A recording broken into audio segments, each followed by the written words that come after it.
comercialización, aos que se lles instigue sufrimento, tales como touradas, que se topen en cautividade e ou se empreguen para a súa explotación en espectáculos, tales como circos, nos que se empreguen animais.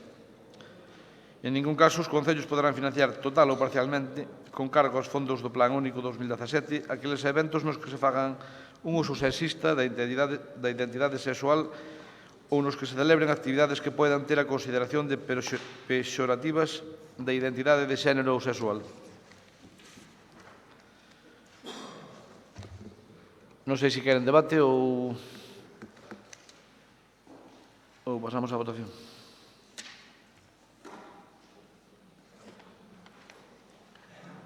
Só unha matización nesta proposta que nos entregastes esta mañá, e bons días a todos, en primer lugar. Aínda que mellora esa limitación dos 8.000 euros, si é verdade que respetuoso ca autonomía local moito non é, porque queda supeditado a que existira unha actividade cultural ou deportiva no ano 16, non? Pero, bueno, aínda así, creo que hai que intentar ser constructivo e creo que o plan único, sen dúbida, debe de valorarse de xeito positivo, con esta matización, que hasta certo punto é un pouco irrespetuoso ca autonomía local, porque probablemente no 2016 algún concello máis quixera un convenio e non foi quen de conseguilo, non por eso pode ter unha actividade cultural digna de ser apoiada económicamente, non?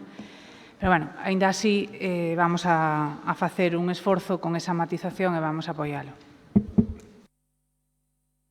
Moi breve tamén. Dende o BNG sempre vimos as bases ou o regulamento deste plan único, que era algo que tiña que ser dinámico, non? Estamos abrindo un novo camiño que creemos interesante, no que participamos todos e temos que felicitarnos todos e todas por iso, pero, insisto, é unha regulamentación dinámica que iremos avaliando ao longo do ano ca idea de melloralo. Nós, desde o principio, anunciamos o voto favorable ás bases.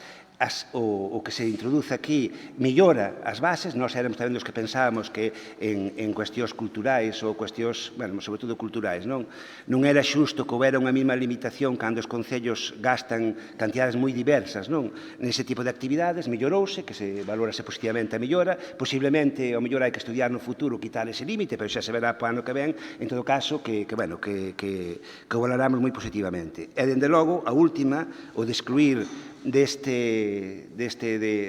das cuestións que se poden financiar con diñeiro do plan único todo tipo de certámenes de beleza, maltrato de animales, etc. Parécenos moi positivo e máis. É unha cuestión que, sinceramente, a nós nos ocorrira, o cal felicitamos ao Goberno por introducir esta variante que creo que se tiña que introducir en calquer tipo de axuda que saia dunha institución pública, non da Diputación. Parece moi interesante e temos que camiñar nese camiño. En todo caso, alegrámonos de que se haya introducido esa variación.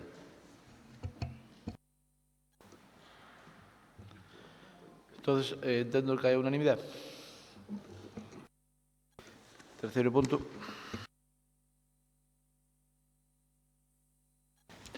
Comisión de Economía, Recadación e Facenda, proposta sobre a solicitude do Ministerio de Fomento de cesión de terreos de titularidade provincial para a execución dunha glorieta de conexión da Estrada Nacional Sexta coa calle Alfonso X Sabio de Lugo. Non sei se queren debate ou pasamos a votación ou hai unanimidade na proposta.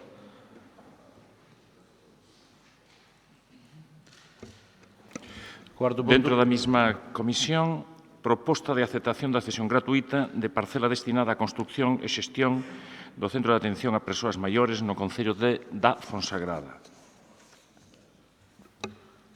Non sei se hai debate, se unanimidade. Unanimidade. Sexto punto.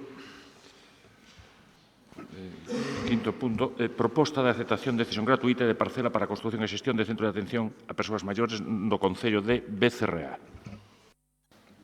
O mesmo, hai unanimidade. Sexto punto. Sexto punto, pasamos ao apartado de mocións. Moción do Grupo Provincial Socialista para reprobar ao subdelegado do Goberno pola súa actitude ante a violencia de xénero. o voceiro do Goberno. Moi bons días a todos. Moitas gracias, señor presidente. Vai por diante que hoxe trascendeu que o subdelegado do Goberno pedía disculpas e trataba de poñer un parche sobre as declaracións que tiña feito nos pasados días relativo á agresión sexual que sufre unha muller cando pasea pola cidade de Lugo. Unhas declaracións que recollían textualmente son feitos aillados, pero non se poden considerar como unha agresión sexual. Como tal, houve unha intimidación e un acercamento ou incluso algún tocamento. Unhas declaracións que, ao entender do Grupo Provincial Socialista, non son admisibles para quen ostenta nada máis e nada menos que a responsabilidade de dirixir e coordinar as forzas de seguridade que velan pola nosa tranquilidade e pola defensa dos nosos dereitos como persoas, pero da persoa que representa o Goberno do Estado, o máximo órgano de goberno no Estado español na provincia de Lugo e que, dende logo, non representa os lucenses diante do Goberno central con este tipo de declaracións. Declaracións que flaco favor lle fan os anos de intensa reivindicación e de duro traballo da sociedade en xeral e moi en concreto das mulleres para conseguir que sexan respetadas polo feito de ser persoas e máis alá do seu xénero e máis alá da súa identidade ou da condición a que pertenzan. Por eso esta proposta de reprobación, que non é máis que dicir non estamos de acordo, condenamos ou desaprobamos enérxicamente estas manifestacións que, dende logo, non poden corresponder a unha visión actual, a unha visión do século XXI, do que é a igualdade entre as persoas e do que é a figura do agresor e o que é a figura da vítima, porque deixan entrever certa desculpa cara a quen agrede e unha indefensión, cando menos, total cara a quen é agredido. Non son unhas declaracións só desafortunadas, son unhas declaracións que banalizan precisamente o feito de ser agredido. En este caso unha muller, pero que serían exactamente o mesmo se fose un home. Por eso propoñemos que a Deputación de Lugo, como corporación, rexeitemos estas declaracións feitas polo subdelegado do Goberno nas que califica como non agresión sexual as intimidacións e tocamentos sufridos por unha muller na cidade de Lugo. Tamén pedimos e instamos ao Goberno central a que aplique as medidas necesarias para que todos os órganos e representantes dependentes do mesmo adopten un papel de defensa das vítimas e non de desculpa dos agresores. O Goberno debe articular as medidas necesarias para que quen os representa non volva a caer na tentación de facer tales manifestacións. Por eso, reprobamos o subdelegado do Goberno en Lugo por esas declaracións respecto feitas a esa agresión e pretendemos trasladar o presente acordo ao presidente do Goberno de España e á delegación do Goberno en Galicia, nomeadamente ao delegado do Goberno en Galicia, para que teña coñecemento dos feitos, así como para que adopte as medidas que considere necesarias para que non se volvan a producir. Os que ostentamos responsabilidades públicas, os que, por unha razón ou por outra, con maior ou menor afinidade, con maior ou menor aprecio, somos observados, somos escoitados e somos tidos en conta por moita xente para xerar e para fundar opinión, debemos ser sumamente cautelosos coas declaracións que facemos, pero sempre debemos facelas dende o respeto e sempre promovendo precisamente esa igualdade e esa protección de todas as persoas fronte a quen os agrede. E máis cando se trata de agresións con claras connotacións sexuais no que unha persoa se impón a outra, pois de diferentes maneiras. En este caso, pois con esas intimidacións, con esas proposicións e, dende logo, con esos tocamentos que son do máis desagradable. Que fai falta máis para que un se sinta agredido que lle fagan todas esas cousas?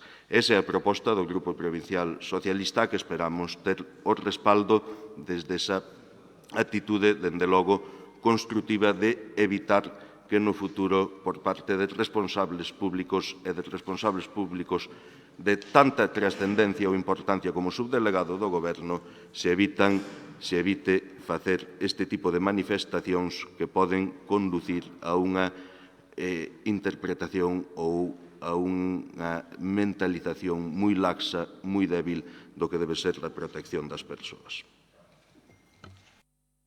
6 minutos, o vocero do BNG. Bueno, bons días a todos e a todas outra vez.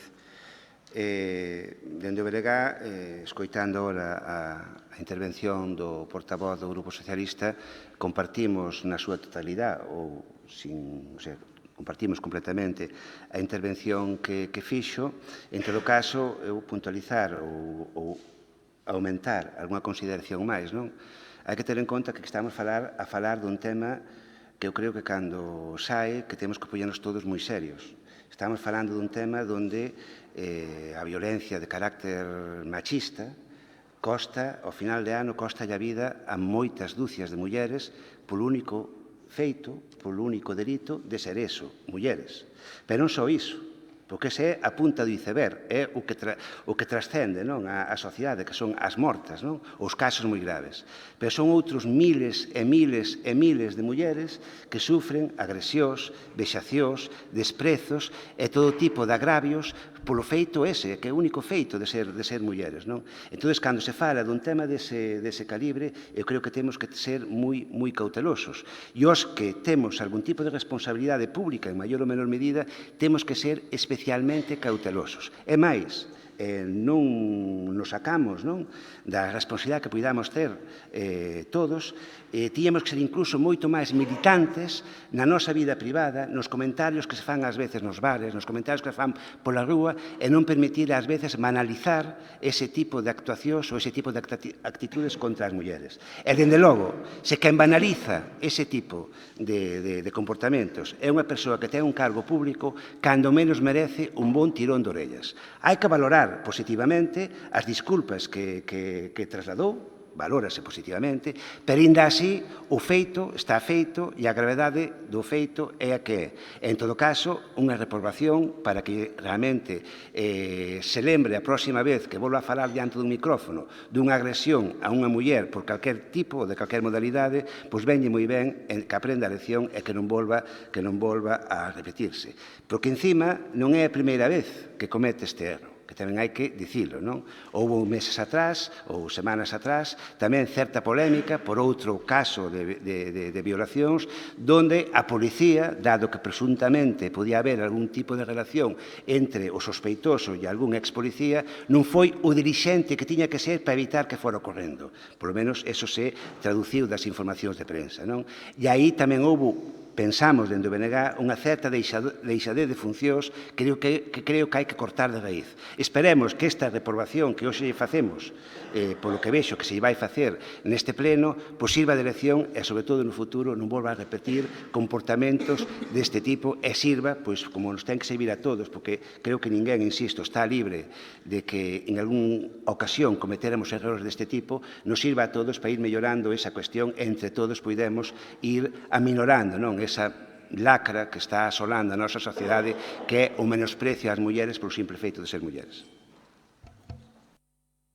6 minutos, o vocero do Partido Popular.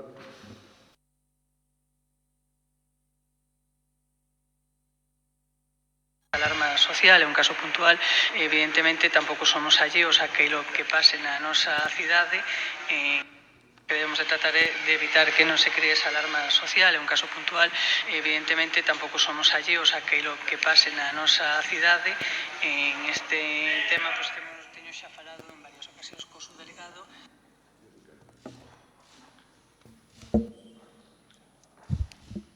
Gracias, señor presidente. A violencia de xénero non pode ser nunca unha arma arroxadiza.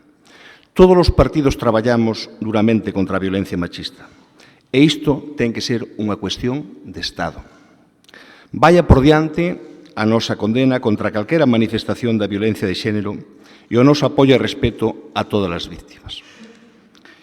Pasou todo un mes o Partido Socialista desde o último pleno para traer este pleno unha moción constructiva, que é para o que se supón que ten que vir, unha moción para demandar algún servicio ou mellorar a calidad de vida dos lucenses, e o que se ocurre é traer esta moción, que é unha moción falsa, inxusta, frívola e demagóxica.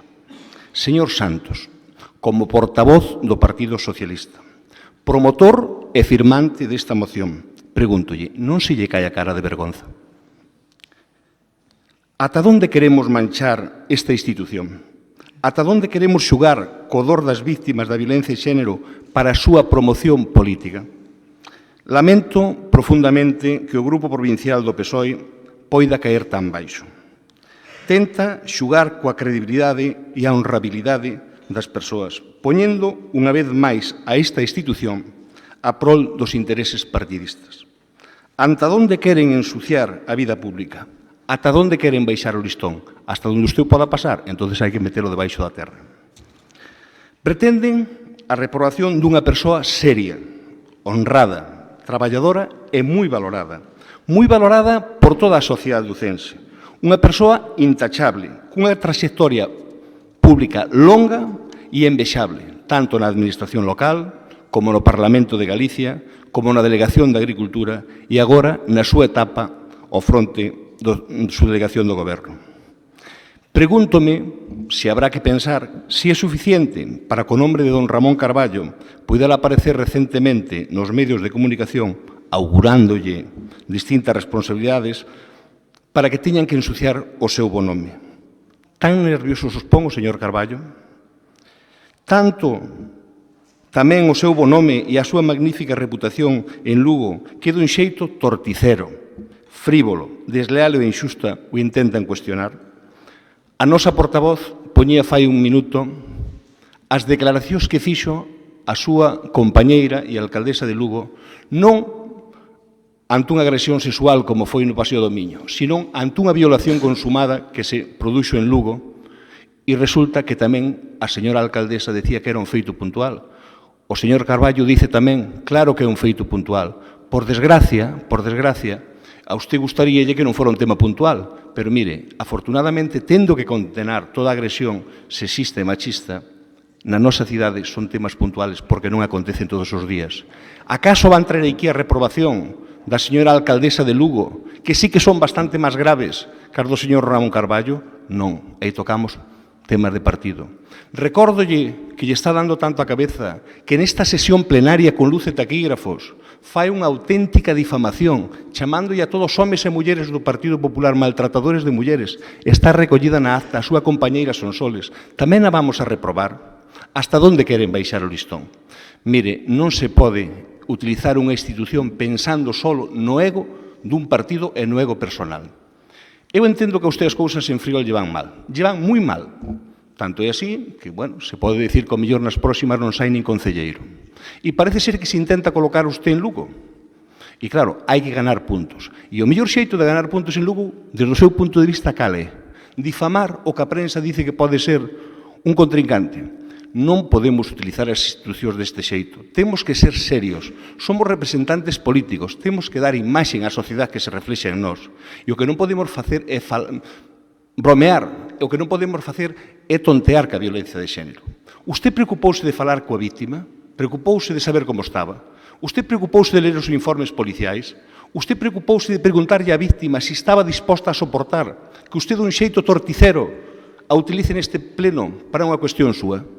Mire, temos que estar á altura das circunstancias. Os políticos de vez en cando tamén nos temos que poñer serios e decir as cousas como son. Mire, eu permítame que lle lea unhas declaracións que fai hoxe o señor subdelegado do Goberno, que creo que son claras e que demostran a súa bon facer, a súa humildade, a súa tolerancia e colle e ante este jaleo pide disculpas. E di así: aclaración do subdelegado do Goberno en Lugo sobre a declaración en relación ca agresión sexual no Paseo do Miño. ante a moción presentada polo Partido Socialista na Diputación Provincial de Lugo, na que solicitan a reprobación das miñas declaracións en relación á agresión sexual sufrida por unha veciña de Lugo no Paseo do Miño pasado 9 de marzo, quixera aclarar o seguinte, e leo textualmente. En primeiro lugar, se algunha muller, especialmente a víctima desa agresión sexual, se sentiu ofendida polas miñas palabras, pídolle disculpas. Dito isto, aclarar que en ningún momento quixen quitar importancia á citada agresión sexual. O que quixen explicar ante unha pregunta da prensa en relación a ese feito é que non se tratou dunha agresión sexual con violación, algo que non quedou ben expresado, parece ser nas miñas palabras. Pero, insisto, en ningún momento quixen restar importancia a ese feito nin de desmentir que se tratase dunha agresión sexual, xa que así está considerada no Código Penal e clasificada no propio parte de denuncia recollida pola Policía Nacional.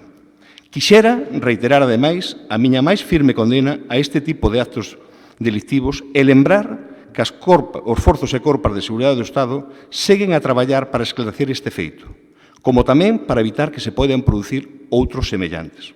Dicir tamén que este tipo de ataques son feitos illados na nosa cidade e na nosa provincia. Aínda así, cando se producen, como non pode ser de outro xeito, rexeitámolos. Con total firmeza e traballamos sen escatimar esforzos tanto para esclarecelos o antes posible como para evitar que se repitan casos semellantes. Isto é a humildade dunha persona de ben. Isto é unha persona que ante unhas declaracións que puderon ser entendidas ou non entendidas, claro, se as retorcemos hasta onde usted quere, pois me imagino que habrá que reprobar a moitos dos diputados que están ustedes sentados, ou olvidámonos de que había un exudelegado que foi imputado por un tema grave e usted non se acordou, da súa señora diputada compañeira Sonsoles, e poderíamos seguir falando de outros e de outros casos. Non podemos seguir mezclando unha cousa con outra. Temos que darlle ás cousas un sentido racional. Eu remato esta primeira intervención pedíndolles formalmente, pedíndolle que retiren esta moción. Creo que é unha moción que, se non estaba xustificada desde ningún punto de vista antes do seu debate, unha vez que xa mañá se producen as disculpas e declaracións do señor subdelegado, calquera outra cousa é rozar o ridículo político. Nunca endexamais en política vin caer tan baixo. Vin xugar dunha maneira ca honradez e ca credibilidade das persoas. Non poden utilizar unha institución solo para os seus fines, solo para as súas promocións. Señor Presidente, dirixo-me a vostede para que dentro das súas competencias e de acordo co artículo 132 do Reglamento Orgánico desa institución retire este punto da orde do día por entender que as disculpas do señor subdelegado cumplen con creces calquer dúbida que podera caber ao respecto. Se non se acepta retiralo, se o acepta retirar, estará correxindo un erro moi importante do Partido Socialista. Se a mantén, este grupo ausentarase do salón de sesións porque non queremos formar parte, de alguna maneira, desta terrible aberración. Moitas gracias. Non vou retirala porque as disculpas foron aí e tampouco se nos comunicaron hasta este momento. Creo que se podiu comunicar tamén que no seu momento de que pedir disculpas e preguntareime agora. 3 minutos o voceiro do Goberno. Pois, sorte que o Grupo Provincial Socialista presentou esta moción, senón non chegarían esas disculpas tan necesarias do subdelegado do Goberno. Chegaron hoxe, dende que fixo as declaracións ata hoxe, xa choveu e nevou, debeunas reflexionar suficiente. E non as estiro nin as envolvo, simplemente as collo textualmente como as dixo. Son feitos aillados, pero non se poden considerar como unha agresión sexual como tal. Houve unha intimidación e un acercamento ou incluso algún tocamento. Esta é a gravidade das declaracións. Que ese tocamento, que esa intimidación, que ese acercamento non se poida considerar como unha agresión sexual como tal, que o amplificou agora coa súa petición de disculpas. Pero non o confunda vostede co feito de que sexan feitos aillados. Podemos estar incluso de acordo en que se traslade esa mensaxe para non xerar alarma. pero non é a calificación do feito en sí, non é a temporalización, o feito de que sea illado ou de que non sea illado. E non estamos poñendo en duda o honor de ninguén, non estamos pedindo que se declare persona non grata o subdelegado do Goberno, non estamos nin tan siquiera pedíndolle a súa dimisión, estamos simplemente reprobando esas declaracións que el, coas súas disculpas de algún xeito, recoñece que, cando menos, non son acertadas e non son adecuadas á realidade. E non me avergonzo de presentar esta moción en nome do grupo ao que represento. Señor Armesto, non pretenda vostede confundir a xente. Esta moción está suscrita polo Grupo Provincial Socialista e eu asino como voceiro, como asino moitas outras, aunque as defendan outros compañeiros. E non me cae a cara de vergonza. Caeríame a cara de vergonza formando parte de un partido político que sustenta a persoas en cargos de importante responsabilidade pública que son capaces de dicir belezas como que as mulleres feministas deixan de selo cando se casan, o alcalde de Barreiros en abril de 2013 do Partido Popular. El debate entre un hombre e unha mujer es muy complicado, porque si haces un abuso de superioridad intelectual parece que eres un machista que está acorralando a una mujer indefensa. El señor Cañete, uno de los máximos exponentes de la intelectualidad del Partido Popular. Cada vez que le veo la cara y esos morritos pienso lo mismo, pero no lo voy a contar aquí. El alcalde de Valladolid nada máis e nada menos que unha muller ministra de Sanidade. Lo único interesante que ha exhibido esa señora es su escote. Tras un debate entre Esperanza Aguirre e Clementina Díaz, nada máis e nada menos que o máximo expoñente e o máximo articulante da construcción do Partido Popular actual, Manuel Fraga Iribarne. La Cenicienta es un ejemplo para nuestra vida por los valores que representa. Recibe los malos tratos sin rechistar, busca consuelo en el recuerdo de su madre, Ana Botella. Ou o propio José María Aznar, aquel día que, en vez de contestar unha pregunta incómoda dunha periodista, mirouna, sonriulle e meteulle un boli no escote. Eso a min, sinceramente, señor Armesto, sí que me daría vergonza non vir aquí a decir que non compartimos e que reprobamos unhas declaracións nas que se banaliza unha agresión sexual. Eso sí que me daría vergonza e eso é o que mantemos para a votación da Corporación Municipal. As outras interpretacións e as outros debates ou delirios nos que vostede queira entrar nada lle teñen que ver co asunto e son froito ou ben da súa imaginación ou froito da súa indefensión por non ser defendibles tales declaracións. 3 minutos o voceiro do BNG. Bueno, vaya por diante que, por menos dentro do BNG, en ningún momento se cuestiona personalmente ou se intenta facerlle daño persoal ao señor Ramón Carballo, que quede claro, non? Incluso creo que fomos claros cando esta reprobación que neste momento se plantea ao actual subdelegado do Goberno podía ser extendible a moitas persoas, posiblemente incluso das aquí presentes, por comentarios que en moitas ocasións facemos ou permitimos que se fagan. Eu quería, penso que estamos perdendo ao mellor unha ocasión boa de debatir o fondo da cuestión, que é incluso o vocabulario diario que temos os homes e os comentarios que moitas veces vertemos, incluso pola propia educación machista que tuvemos, e temos que dicirlo así, en moitas ocasións, e que non facemos o suficiente por erradicar. Insisto, non nos estamos botando de fora, porque iso podemos pasar a todos, pero calquer persoa que faga, que conte un chiste, que faga un comentario, calquer tipo de cuestión que seña sexista, que ten un cargo público, debe ser reprobada. E débeselle tirar polas orellas, falando en plan metafórico, porque non se pode tolerar. Insisto, non se pode tolerar por a situación de cuestión de Estado, en eso ten razón, que vivimos neste momento co tema da violencia de xénero e o que vai moito máis alá, insisto, da propia violencia como tal, do asesinato, senón da tortura a que están sometidas miles e miles de mulleres todos os días. Entón, temos que ter moito cuidado con eso. En canto á intervención do señor Ernesto, eu só pido que se algunha vez, neste caso eu personalmente, cometo o erro de que se me vaya a pinza e faga unha declaración ou algo dese calibre, que o señor Ernesto non me defenda. Eu espero que non seja así, porque de verdade eu creo que empeorou máis do que era. Dicir, un debate que se centraba sobre unhas declaracións desafortunadas, que, insisto, é unha línea que viña xa un pouco de atrás, pero bueno, que o local pideu disculpas e tiña que dar aí, ao final acaba xustificando algo que non ten xustificación. É que dice algo así como que se preguntou á víctima se estaba disposta a soportar iso.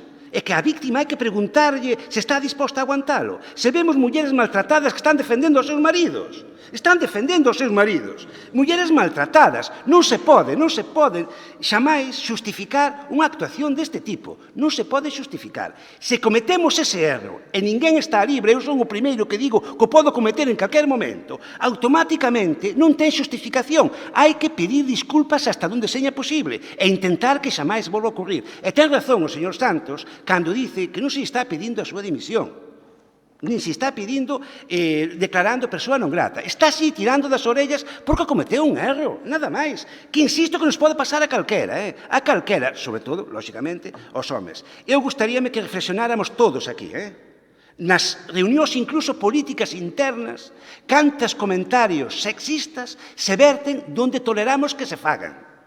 Donde se tolera que se fagan. E iso hai que cortalo de raíz. E se eses comentarios trasleden o ámbito privado, o ámbito reducido das reunións a porta pechada, desde logo que non fai, hai que cortalo, vamos, non pode volver a repetirse. E a fórmula é tirarlle públicamente polas orellas. E non pasa nada, todos podemos equivocarnos. Rectificamos, facemos proposta de enmienda, como manda a Santa Iglesia Católica, non volve a ocurrir e punto, non? Eu creo que lle ven moi ben ese tirón de orellas. Logo, o que si non sei é se é unha cuestión para traer unha moción aquí ou non, se ten a suficiente gravedade, eso xa é unha cuestión que valorou o Grupo Socialista, o caso é que temos algo para debatir, temos que decidir e punto. 3 minutos o vocero do Partido Popular. Gracias, señor presidente. Aclararlle, señor Ferreiro, que me parece que tuvo unha primeira intervención limpia, pero o que pasa que non entendeu. Por suposto que non hai que pedir permiso a ninguna víctima para pedir disculpas. Eu o que dixen era, se o señor Álvaro había falado ca víctima e lle pediu permiso para utilizar dun xeito torticero o seu nome para unha prebenda política dele. Eso é o que lle dixe. En cuyo caso, aclarado eso, Señor Álvaro, reitérome, non podemos seguir utilizando as institucións. Usted me fala do que dixo o alcalde de Valladolid, do que dixo o alcalde de non sei onde. Mire, estamos na Diputación de Lugo, estamos na provincia de Lugo. Eu estoulle enseñando o que publica, dice, e a presidenta e a portavoz deste partido puxo audio, o que dice a alcaldesa de Lugo. Me parece tremendamente máis grave e ante unha violación consumada. Non ten nada as declaracións do señor subdelegado, peor que as da señora alcaldesa. Enséñolle os medios de comunicación, Sonsoles López llama agresores a las mujeres y hombres del PP que abandonan el pleno y pide su dimisión. Eso sí que é facer apología das agresións sexuales. Sácolle a voz de Galicia, sácolle o subdelegado do goberno anterior, Jesús Otero, imputado na Operación Carioca. Que pasa? En ese momento usted non se acordaba de reprobar a nadie. Non quero sacarlle nombres de diputados que usted estén sentados aí, de compañeiros seus que teñen aí, que recientemente sufriron unha imputación e un xuicio por agresións a unha traballadora. Mire, eu insisto, non queremos facer desto que non é. Pedinllo solemnemente. O subdelegado correxiu, pero dun xeito xeneroso, calquer duda que pudera ter ao respecto. Pediu unhas disculpas. Oiga, mire, por favor, se refira a min, Silencio, por favor. Salín, Silencio. non vi como Salín. Pois xa está, non debe, pode falar de su canto queira, pero teño a conciencia moi... Señor presidente, sigo no uso da palabra ou xugamos o tenis? Por alusións pode falar, pero termine usted. Moitas gracias, é dicir. En cuyo caso, eu sigo apelando tanto ao portavoz do Partido Socialista, pero neste caso ao presidente.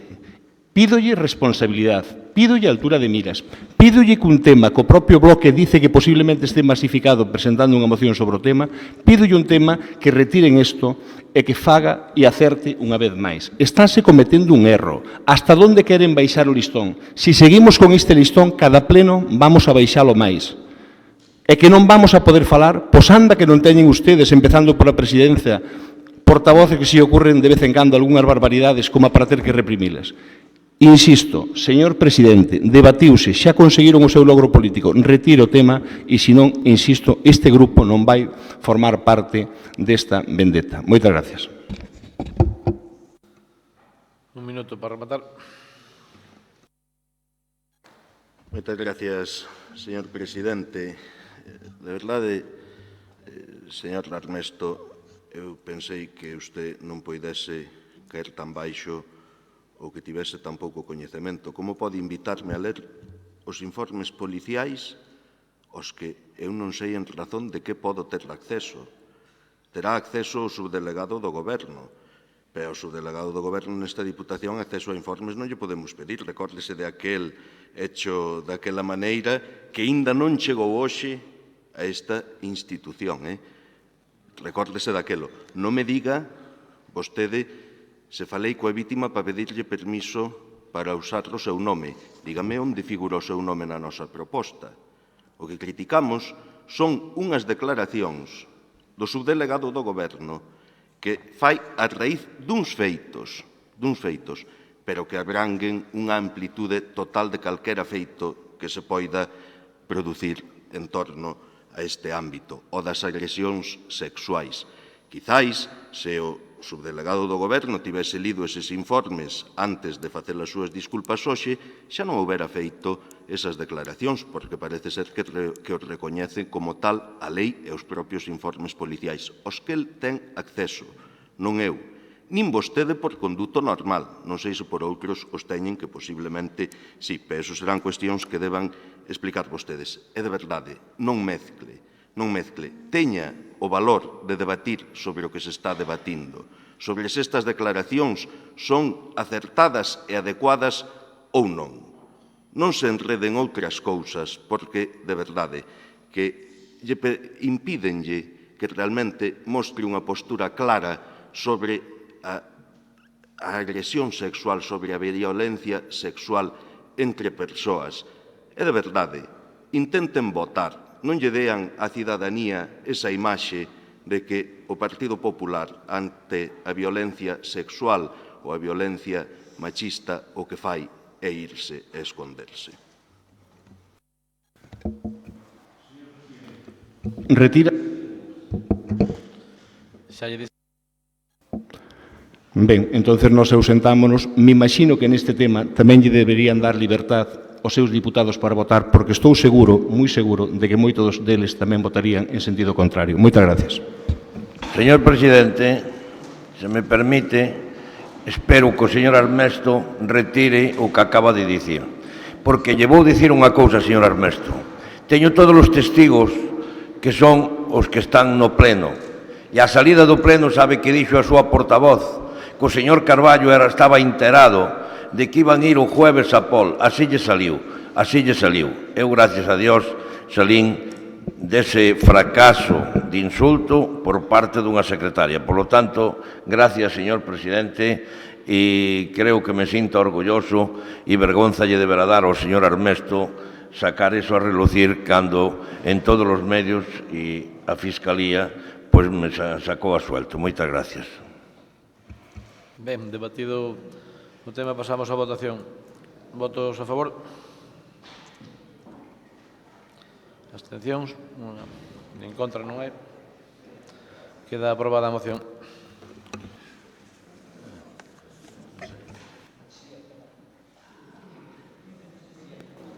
Sétimo punto.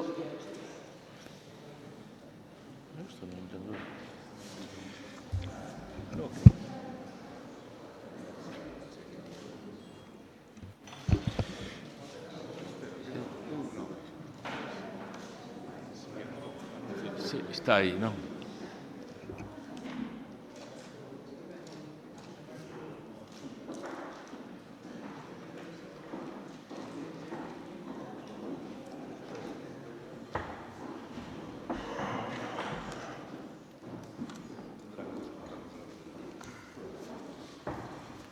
Sétimo punto. Sétimo, moción do Grupo Provincial Socialista relativa a desenvolver conxuntamente coa Xunta de Galicia un plan de industrialización da provincia de Lugo enfocado á implantación de industrias de transformación do sector primario. 6 minutos o vocero do Goberno. Moitas gracias, señor presidente. De todos é coñecida a importancia e o peso que nas nosas economías, na nosa capacidade de xeración de emprego, de recursos, incluso de asentamento de poboación no medio rural, o máis abatido polos problemas demográficos que estamos tendo, do sector forestal e do sector gandeiro é capital nunha provincia como a de Lugo.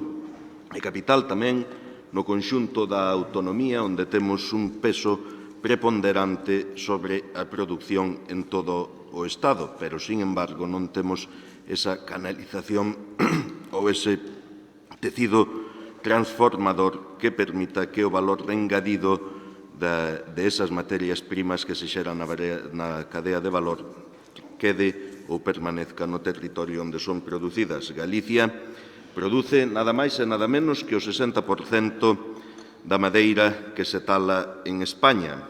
O 70% se falamos da madeira de frondosas de todo o Estado.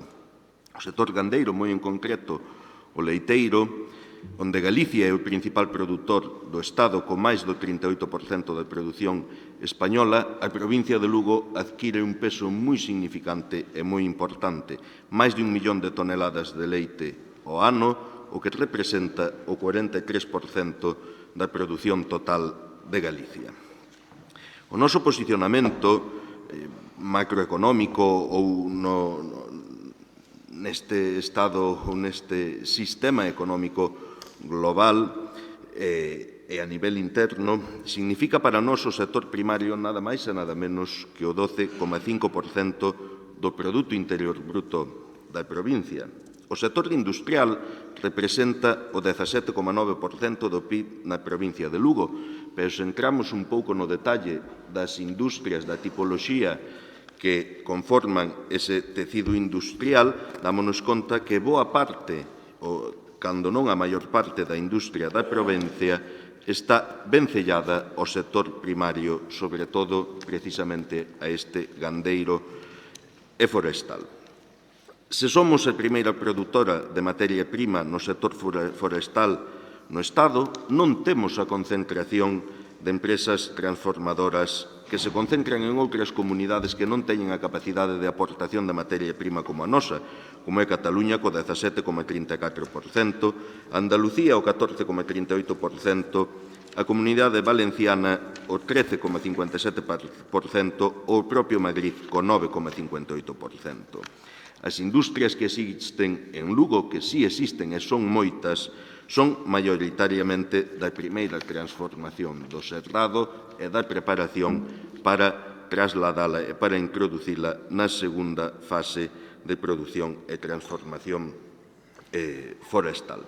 En canto ao sector leiteiro, como decía antes, Galicia é o primeiro produtor de leite de España e Lugo o primeiro de Galicia, pero tamén é o líder da produción leiteira do Estado. Se Galicia produce o 38% de todo España e Lugo o 43% de Galicia, é fácil saber que Lugo produce preto do 17% do leite que se produce en todo España. Sin embargo, a nosa industria adoece tamén desa febleza ou desa falta de implantación da segunda transformación que precisamente xere o valor engadido máis aló da primeira transformación ata a colocación do produto final nos distribuidores minoristas.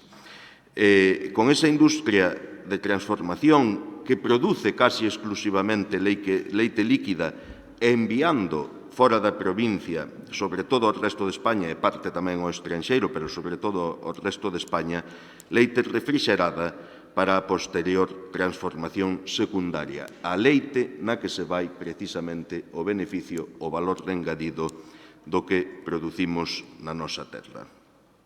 Con isto non é difícil concluir que, sendo os maiores produtores leiteiros e forestais, o valor de engadido das nosas materias primas e da nosa produción migra cara a outros territorios nos que sí se implantaron industrias de segunda transformación e nos que, ao final, quedan os beneficios producidos na cadea de valor entre a produción da materia prima e a comercialización ao por maior dos produtos transformados e rematados. Tamén estamos nunha provincia que ten nada máis e nada menos que 21.500 persoas no paro. Tamén coas súas singularidades e peculiaridades, non? 1.150 deses parados son ou teñen a súa traxectoria profesional dentro do sector agrícola, 1.700 do sector industrial, 2.500 do sector da construcción, que todos sabemos que moi dificilmente volverá a ser o que foi e que tamén necesita buscarse canles para que se introduzcan e poidan ter un traballo no mercado laboral. E 14.400 do sector servicios, a parte de 1.750 sen un emprego específico. Non pode permitirse, debemos traballar para que as nosas oportunidades sexan aproveitadas por outros pola falta de políticas industrializadoras decididas nos sectores nos que capitalizamos cuantitativa e cualitativamente a produción autonómica e estatal. A Deputación de Lugo conta cunha importante superficie de chan industrial ao longo e ancho da provincia, superficie que se construíu pensando en pequenos polígonos que dinamicen a economía e o emprego das zonas nas que se instalan, permitindo o crecemento ou a xeración de novas actividades que non fuxan ás zonas de concentración económica sen ver minguada a súa competitividade e viabilidade. Así, hoxe, dispoñemos dunha superficie total de máis de 518.000 metros cuadrados construídos, dos cales temos vendidos ou reservados o 61%, máis de 320.000 metros cuadrados, pero dos que temos tamén dispoñibles para a implantación de industrias 195.000 metros cuadrados espallados por toda a provincia. O que propoñemos hoxe ao Pleno é unha proposta construtiva, colaborativa e cooperativa para que conxuntamente con quen ten competencias en industria, conxuntamente con quen ten moitísimos máis instrumentos, desde logo, que a Deputación de Lugo para desenvolver un plan de industrialización específico da provincia de Lugo e específico para dar saída na transformación de segundo nivel os produtos forestais, a nosa materia prima forestal e a materia prima gandeira, que é a Xunta de Galicia, pois desa perspectiva colaborativa e cooperativa pedimos que se desenvolva un plan director no que participemos as dúas administracións, nos que, sumando esforzos as dúas administracións, poidamos deseñar un trazado a seguir para convertir a provincia de Lugo nunha provincia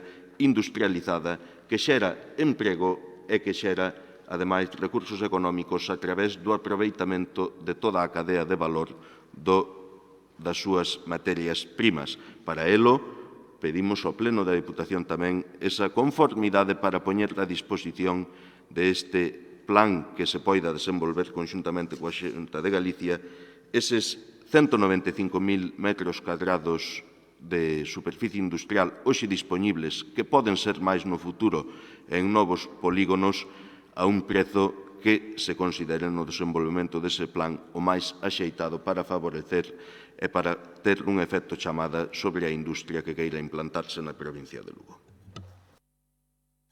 6 minutos sobre o voceiro do Partido Popular. Sí, bos días, señor presidente, señoras e señores diputados. Traen vostedes hoxe aquí unha moción no que instan a Xunta de Galicia a desenvolver un plan de industrialización no ámbito das súas competencias, cando saben ben xa que ese plan de industrialización xa está posto en marcha. Foi o propio presidente Alberto Núñez Feijóo no primeiro minuto da súa investidura cando falou de que esta sería a legislatura do rural. E, de feito, xa se están tomando e pondo en marcha medidas encamiñadas a estes dous sectores dos que me fala vostede. Pero, quizás, si é convinte facer un recordatorio do que se está a facer por parte do Goberno da Xunta de Galicia. A Xunta de Galicia pretende dar un pulo aos sectores agroalimentario e forestal coa creación da Axencia de Industria Forestal de Galicia e a Axencia Galega de Calidade Alimentaria. A Axencia Galega de Calidade Alimentaria concentrará todos os departamentos da Xunta que investigan e son responsables da calidade dos produtos que poñemos nos mercados. Entre os seus obxectivos estará impulsar a marca Galicia Calidade, potenciar as denominacións de orixe e ISPs e a produción ecolóxica, ademais de outras figuras de promoción da calidade e promover a investigación. A Axencia de Industria Forestal de Galicia procurará unha interlocución máis directa co sector forestal que supón 70.000 empregos. As súas funcións serán regular e ordenar os aproveitamentos forestais, fomentar e mellorar a produción forestal, impulsar a competitividade e a innovación das empresas do sector, centrándose de xeito especial na segunda transformación e na internacionalización. En definitiva, búscase fortalecer a cadea monte-industria, axilizar os trámites para a transformación e mellorar a competitividade de toda a industria da madeira no noso país. Ademais de isto, a través da Consellería do Medio Rural, acaba de poñerse en marcha un plan específico para fixar poboación no rural dotado con 230 millóns de euros para executar no horizonte do ano 2020, a través de 23 medidas que xiran alrededor de 6 grandes eixos, como son a cohesión territorial, dotada con 72 millóns de euros, innovación e formación, 10,3 millóns de euros, agricultura sustentable, 35,6 millóns, mellora da competitividade, 41 millóns, remuda xeracional e cooperación, 72 millóns. No eixo da mellora de competitividade potenciarase a introdución de novas tecnoloxías tanto na transformación como na comercialización de produtos agrarios, dando valor engadido á produción a través de dúas ordes de axudas, en total preto de 31,4 millóns de euros. Co mesmo obxectivo de ser competitivos no eido forestal, convocan as axudas cunha dotación económica de 9,6 millóns. Con este plan, a Xunta, ademais de tratar de frear a despoboación e fixar poboación no rural, búscase preservar o patrimonio natural, fortalecer as economías rurais, loitar contra a vexetación espontánea e o consecuente risco de incendios. Por outra banda, as industrias agroalimentarias prevén investir 128 millóns de euros no agro galego co apoio do medio rural, a través de 190 solicitudes para a orde de axudas de transformación e comercialización de produtos agrarios, onde medio rural achegará en total 52 millóns de euros a través destas subvencións, concretamente na provincia de Lugo, 10 millóns de euros aprobadas en axudas para a transformación e comercialización de produtos agrarios no período 2014-2020. A maiores disto, investiránse 175 millóns de euros os dous próximos anos a través da Axencia Galega Galicia Industria 4.0, un 22% máis que no período 2015-2016, co obxectivo de impulsar e modernizar o tecido productivo galego, tendo como reto a creación de 50.000 empregos na industria.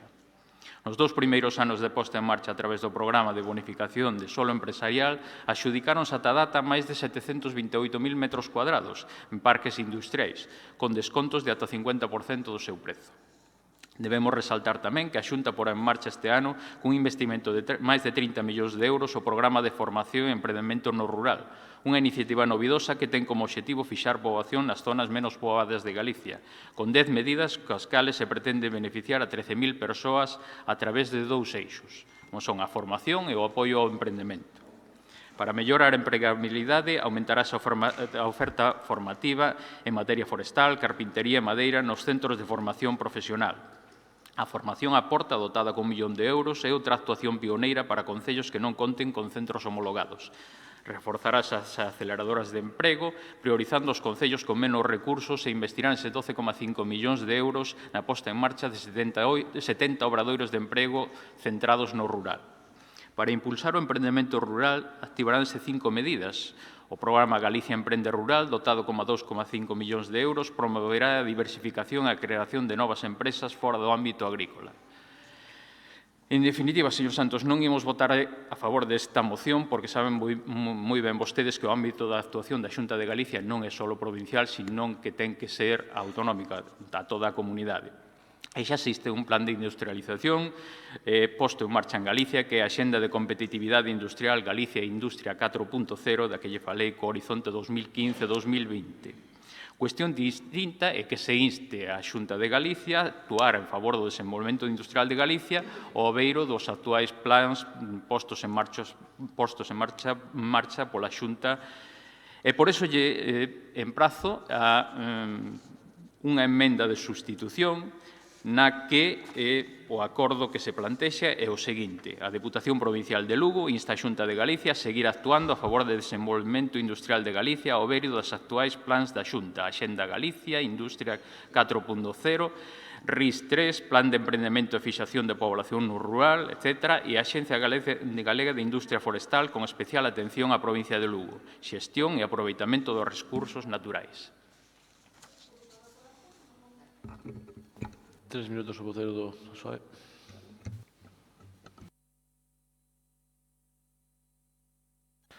Tres minutos o vocero do BNG. 6 minutos. Sí, bos días. Moi brevemente para decir, por un lado, que concordamos coa exposición de motivos feito polo portavoz do Grupo Socialista sobre a situación que está vivindo esta provincia, que máis acentuada que noutros puntos de Galiza, pero sí ten que ver co diseño territorial, co diseño industrial, productivo e coa atención que se presta pois a nosa riqueza, non? Sempre dixemos que nos tratan como unha colonia e aquí, pois, desde logo que se pode comprobar perfectamente. Exportar materia prima e ese valor engadido que se podía xerar nunca redunda en beneficio dos galegos e das galegas, nin dos que traballan no forestal, nin na gandeiría, nin na agricultura, nin na pesca, que é un tema que tamén boto en falta aquí. É outro sector productivo importantísimo, voto de falta nesta moción, quería dicir, é un sector productivo importantísimo e moi pouco produto da pesca se transforma aquí, pouco máis aló do conxelado e do fileteado e algunha pequena experiencia que hai de conservas pois na nosa costa, non? Tamén era outro tema que se podería incluir aquí, pero coincidimos plenamente coa exposición de motivos feita polo dono da moción. Non entendemos moi ben a postura do Partido Popular porque eu creo que é perfectamente compatible o que está facendo a Xunta de Galicia, o que acaba de dicir o portavoz do Partido Popular, pero se estamos intentando poñer eses 195.000 metros cuadrados para a servicio pois da actividade empresarial para transformar os produtos, eu non entendo, cada un é moi dono pois das súas posturas políticas á hora de defender unha moción, non? Eu creo que esta era unha moción que tiña que ser totalmente unánime, non? Nada máis. Gracias. Señor portavoz do Partido Socialista, ten a palabra. Moitas gracias. Mire, eu non sei en que punto do argumentario do Partido Popular ou do señor Feijóo se perderon, non sei nin se liron toda a moción ou se tomaron conciencia ou coñecemento dela. De verdade que o que pedimos non é que poderíamos, pero non é a Xunta que desenvolva un plan de industrialización específico de Lugo. Brindámonos á Xunta de Galicia para que, aunando esforzos, poidamos facer un plan de industrialización en torno á segunda transformación do sector primario, incluída a pesca, tamén, aunque donde sí somos líderes claros de producción no madeireiro e no forestal, pero tamén estaría abranguida calquera das actividades do sector primario na provincia de Lugo.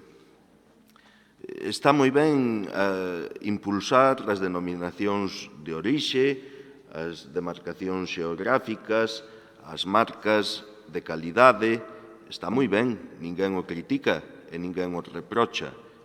Entendemos que é insuficiente. É insuficiente porque de que nos vale ter unha marca se non temos despois a capacidade de transformar e de posicionar nos mercados eses produtos e, ademais, se non somos capaces de facelo, pois que de xeito que ese valor engadido que se xera coas marcas, coa produción de calidade, coas denominacións de orixe, fiquen no territorio de onde sae a materia prima. Parece que ese plan do que vostede expoñía, agora na súa intervención, está pensado para condenarnos a ser produtores de materia prima. Sí, de materia prima de calidade, sí, de materia prima con certificacións, con recoñecementos, pero de materia prima. E nós o que pedimos é aunar esforzos para dar un paso máis e de unha vez tida esa calidade e esa cantidade de facer que o beneficio fique aquí e que non vai a reverter a outros territorios, que é o que nos está pasando na provincia de Lugo e que todos coñecemos. En canto á súa emenda, estaremos dispostos a admitila como engádega. É dicir, non é incompatible o que nos propoñemos cos plans que teña a Xunta de Galicia. Para nada. É dicir, eso incluso lle enmendaría. É dicir, instar a Xunta de Galicia a seguir actuando a favor do desenvolvemento industrial de Galicia. Incluso lle enmendaría, pero deixámoslle así, porque poderíamos decir, instar a Xunta de Galicia a que actúe e se note en Lugo a favor do desenvolvemento industrial de Galicia. Pero deixámoslle así, como engádega, porque son perfectamente compatibles, que ten que ver o plan de desenvolvemento industrial de Galicia ou de emprendemento e de fixación da poboación do rural coa singularidade ou coa sinerxia propia e dinámica propia que ten a provincia de Lugo. Absolutamente nada. Vaya terminando, señor portavoz. Son perfectamente compatibles. Por ello digo, como engádega, admitímoslla, como sustitución, evidentemente, non. Gracias. Ten a palabra o portavoz do Partido Popular. Ben, como lle dixen antes, o ámbito competencial da Xunta de Galicia é toda a comunidade autónoma, non só a provincia de Lugo. Non teño, a pesar das diferencias ideolóxicas que nos separan, non teño lugar a dúbidas que vostede, como veciño dun concello eminentemente gandeiro e coñecedor deste sector, busca vostede o mellor para o sector agrogandeiro. E sabe moi ben que cada un desde o seu posto e as administracións desde as súas competencias teñen a obriga de traballar pola mellora socioeconómica de todos os galegos, non? Outra cousa ben distinta é ter capacidade, vontade ou saber como facelo, iso é ben distinto. En esta institución acabamos de pasar unha etapa que podíamos calificar como besteirismo, na que o maior aporte desta institución ao desenvolvemento do sector agrogandeiro foi a construción dun centro de recría, dotado con máis de 13 millóns de euros, que, según as súas verbas, pois suporá, no momento que se poña en marcha, se é que se vai a poñer en marcha, pois a modernización e o desenvolvemento non só do sector agrogandeiro provincial, senón autonómico, incluso mundial, non? Veremos que esa sexa a súa aportación. E agora topamos nunha nova etapa que non sei ben como calificar, si calificar agora como etapa campista ou martinista, xa me dirán vostedes como podemos calificala, pero na que mudan vostedes o criterio e pasan e se decatan de que para o futuro e o desenvolvemento do sector gandeiro pasa agora por a modernización, a implantación da industria transformadora, tanto forestal como gandeira. Non se decataron antes e decátanse agora. Pois, e decántanse ao mellor tamén de que teñen vostedes preto de 200.000 metros cuadrados de solo industrial espallado pola provincia e que está baleiro. Curiosamente que se decaten agora. E botan de menos ese plan de industrialización cando é a Xunta de Galicia desde fai anos, cando xa se deu conta e está a traballar nese plan de industrialización, facendo especial fincapé, como non, na modernización da industria transformadora, tanto forestal como agrícola. Desde logo, aínda que sexa tarde, pois benvido sexa que se decaten vostedes agora. Pero, ao mellor, se eses 13 millóns de euros que investiron no centro de recría se houberan investido en achegas para a modernización, a implantación da industria transformadora forestal, agrícola e gandeira, pois seguramente nos houvese ido moito mellor e houvese prosperado moito máis e se houvese enriquecido moito máis a provincia. Pero, dende logo, sigo mantendo esa emenda de sustitución en aras a que é un sector importante para a nosa provincia e que sería importante sair daqui con un consenso, pois que apoien esa emenda de sustitución e, lóxicamente, pois sairá aprobada por consenso e por unanimidade. Moitas gracias. 3 minutos, voceiro do BNG. Simplemente para anunciar, como se dixe na primeira intervención, o voto favorable á proposta, lamentar que non se chegue a unanimidade, porque entendo tamén que, como dixen na primeira intervención, tiña que ser unánime e que unha cousa non quitaba a outra, eran complementarias. Creo que era unha boa mostra de colaboración entre dúas institucións. Un minuto, voceiro do PSOE. Mire, señor Ulla, nós démonos conta da necesidade de investir na mellora da competitividade e da rendibilidade da actividade no medio rural hai moitos anos. Non nos acuse a nós de darnos conta agora, despois de decir que o propio presidente Feijóo recoñece agora que existe o medio rural e di que vai ser a legislatura do rural, despois de 7 ou 8 anos de presidente da Xunta de Galicia. E outra cuestión, vostede de verdade cree que a recría non mellora a competitividade das explotacións? Porque é o que nos veo a dicir, oiga, por que non invertiron en algo que realmente o mellorase?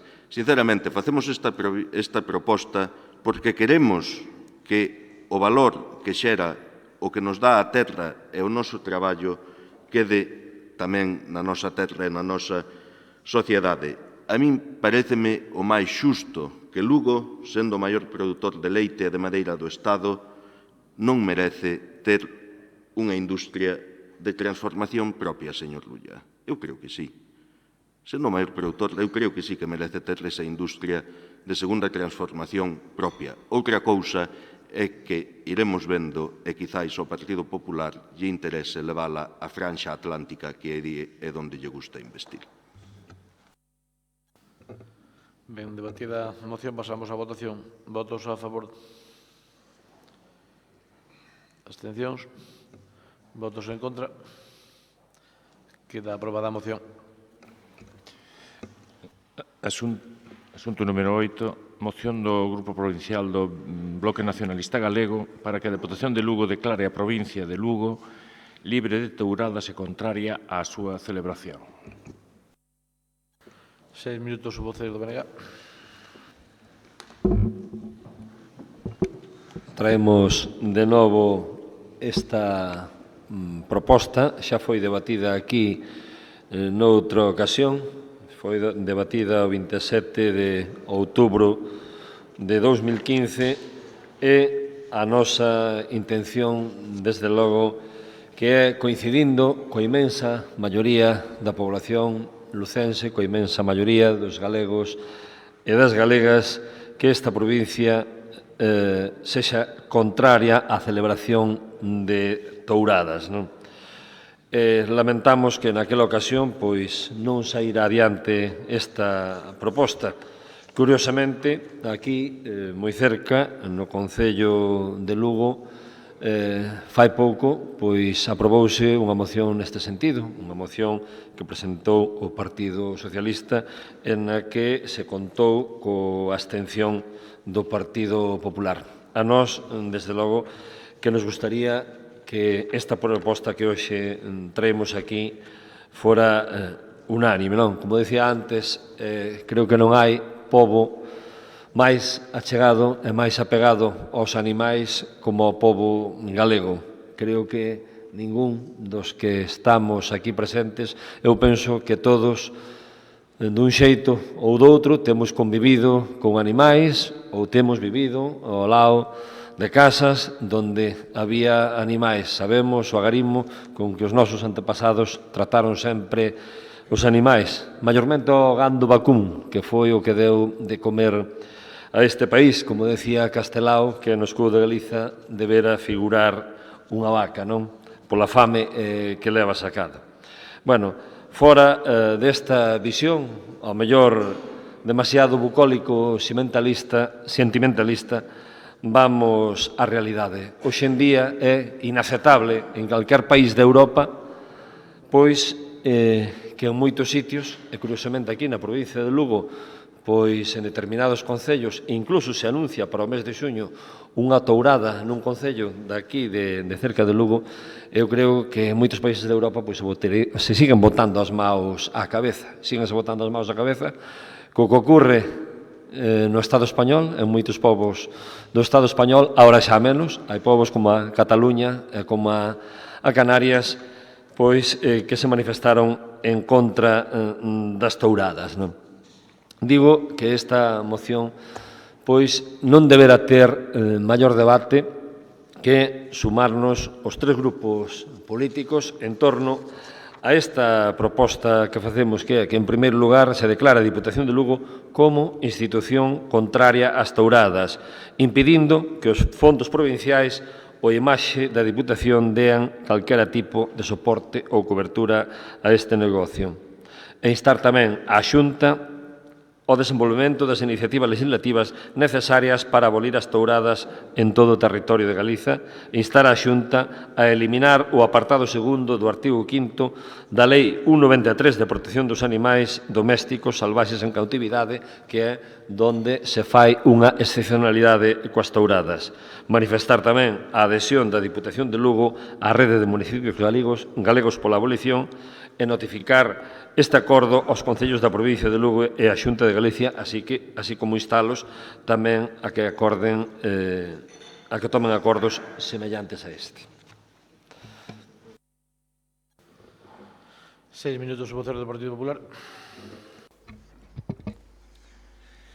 Sí, bos días a todos. Bueno, chegamos unha vez máis, como é habitual nesta Deputación, probablemente o debate máis importante do ano.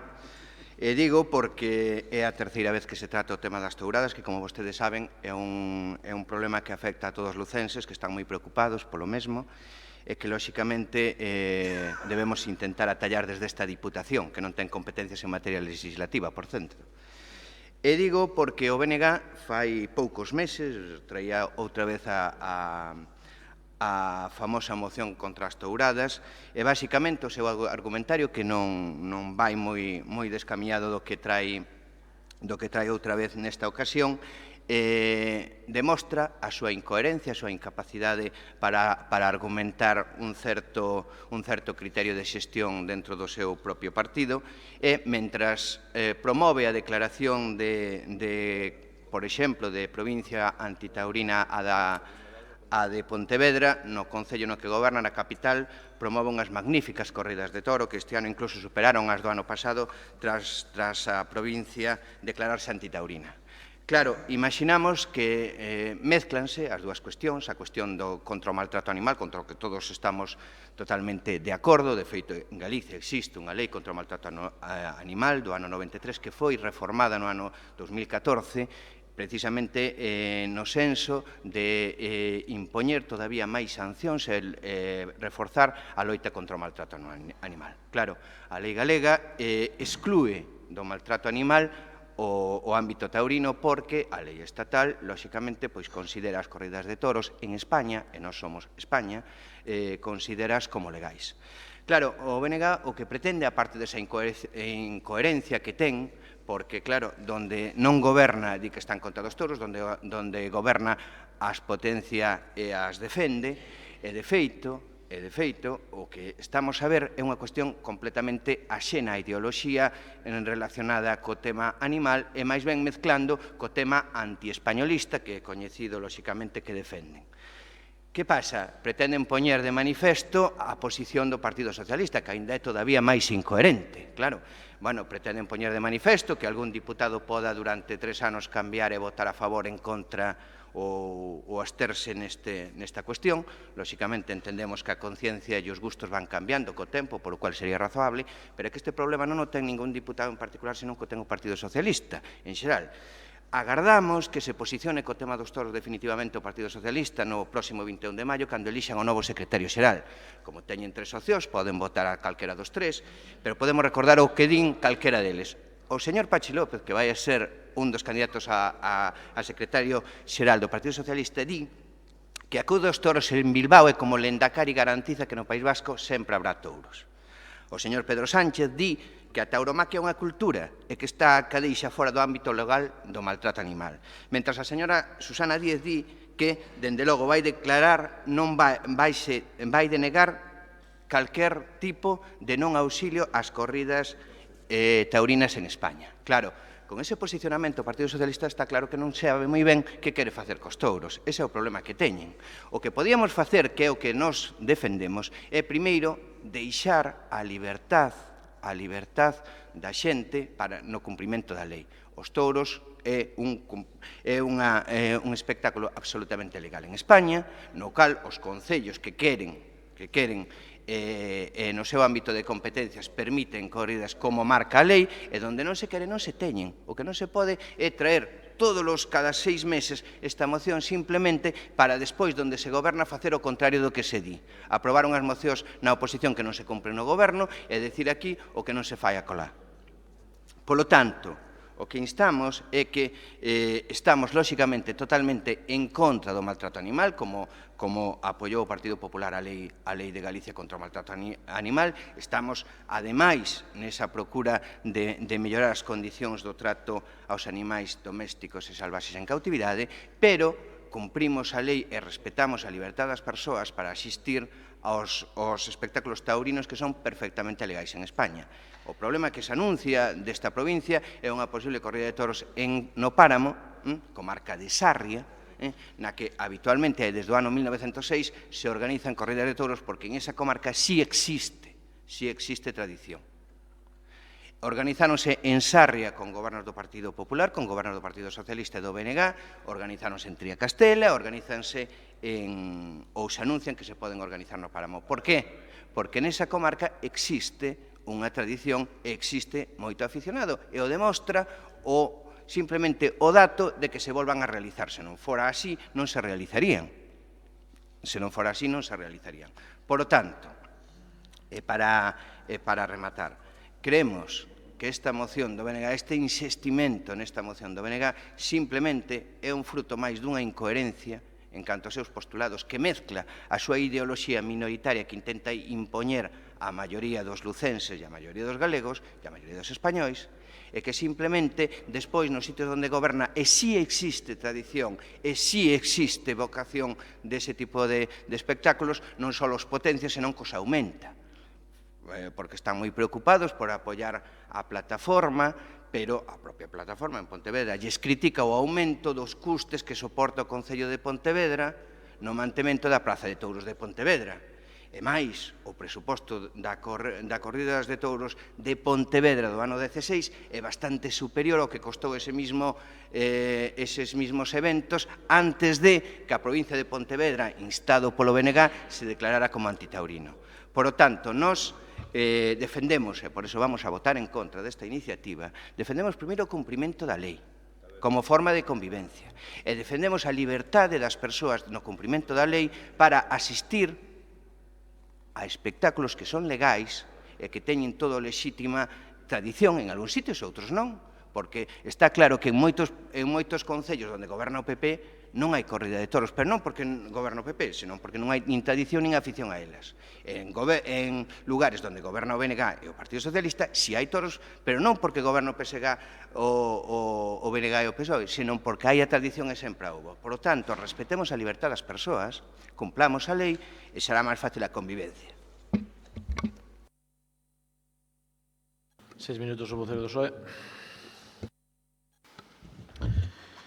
Moitas gracias. Eu creo que non me fan falta porque foi, a verdade, tan intenso na súa exposición o voceiro do Grupo Popular que casi explicou a posición de voto do Partido Socialista á espera de que se celebren esas campañas nas que supoño que non viría vostede, militante do Partido Popular, facendo campaña polo que considere que será o mellor dirixente do Partido Socialista. Fará polo que considere o peor, que se non vai a afectar, non? Mire, en este caso, como en outras ocasións, en outros, o Grupo Provincial Socialista reúnese antes da sesión plenaria e adopta a postura referente aos diferentes asuntos que se debaten en esta sesión.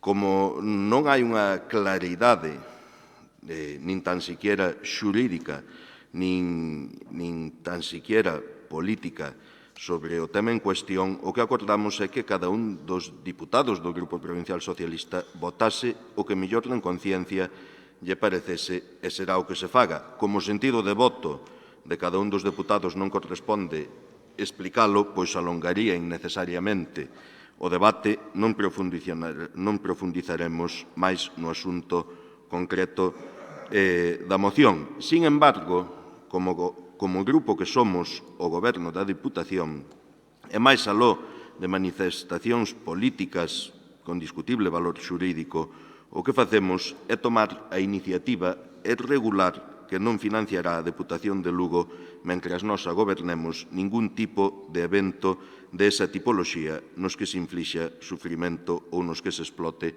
os animais e sirva como mostra a proposta que se fixo en torno ás bases de execución do Plan Único do ano 2017. 3 minutos, Botelo Benega.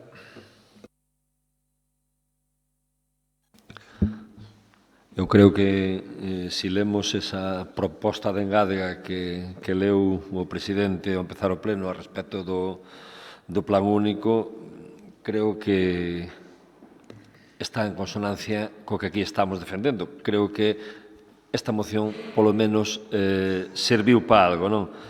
Serviu para que todos votáramos unanimemente no Plan Único, pois con estes condicionantes, a ver se iso dá pé a que esta moción sexa unánime.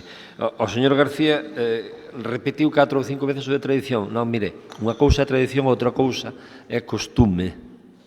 En Sarria hai costume de torturar animais por parte dun grupo de xente. Non é tradición, non. Senón suba a área de cultura, que creo que hai bastantes técnicos, e pode consultar o que é tradición e o que é costume. Úsase moitas veces a palabra tradición. Non é tradición, hai unha costume. Tradición é outra cousa, non? Non me quero poñer en plan pedante. Tampouco eu estou capacitado para darlle ninguna explicación. Digo yo con todo o respeto, pero unha cousa é costume e outra cousa é tradición.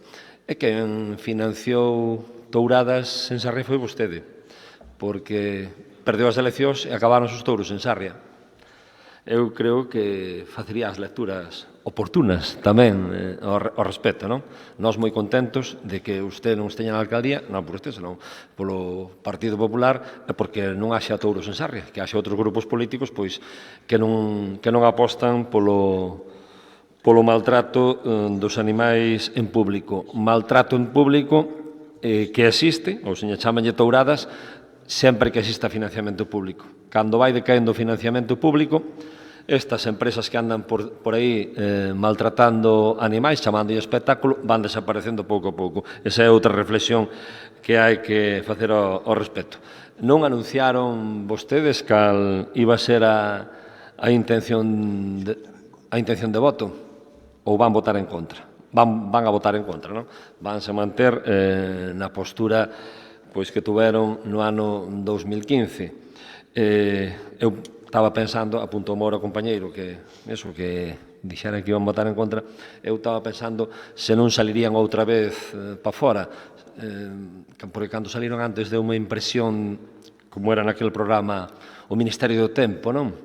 Salir por unha porta e irse ao século XIX. Ustedes na outra moción foron ao século XIX e aquí na dos touros eu pensei que iban facer o mismo. Vamos por esa porta do tempo e viaxamos aí 5 ou 10 minutos ao século XIX, porque isto é de auténtico século XIX, precisamente que foi cando houbo esplendor en moitos sitios de España, cando tuvo esplendor o maltrato de animais nesas corridas de touros. Pois lamentalo unha vez máis, lamentar que non congenien pois coa imensa maioría da población galega que repudia o maltrato dos animais, maiormente das touradas.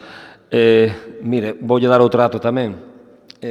Na primeira parte do século XX, na miña parroquia, seguro que en moitas máis parroquias, tamén existía a corrida dos galos, que nun os sitios era colgar galos dunha corda e arrancarlles a cabeza, e noutros era enterralos no chan cunha lousa e sacaban por ali a cabeza do galo. Afortunadamente, eso prohibiuse con esa lei de protección dos animais.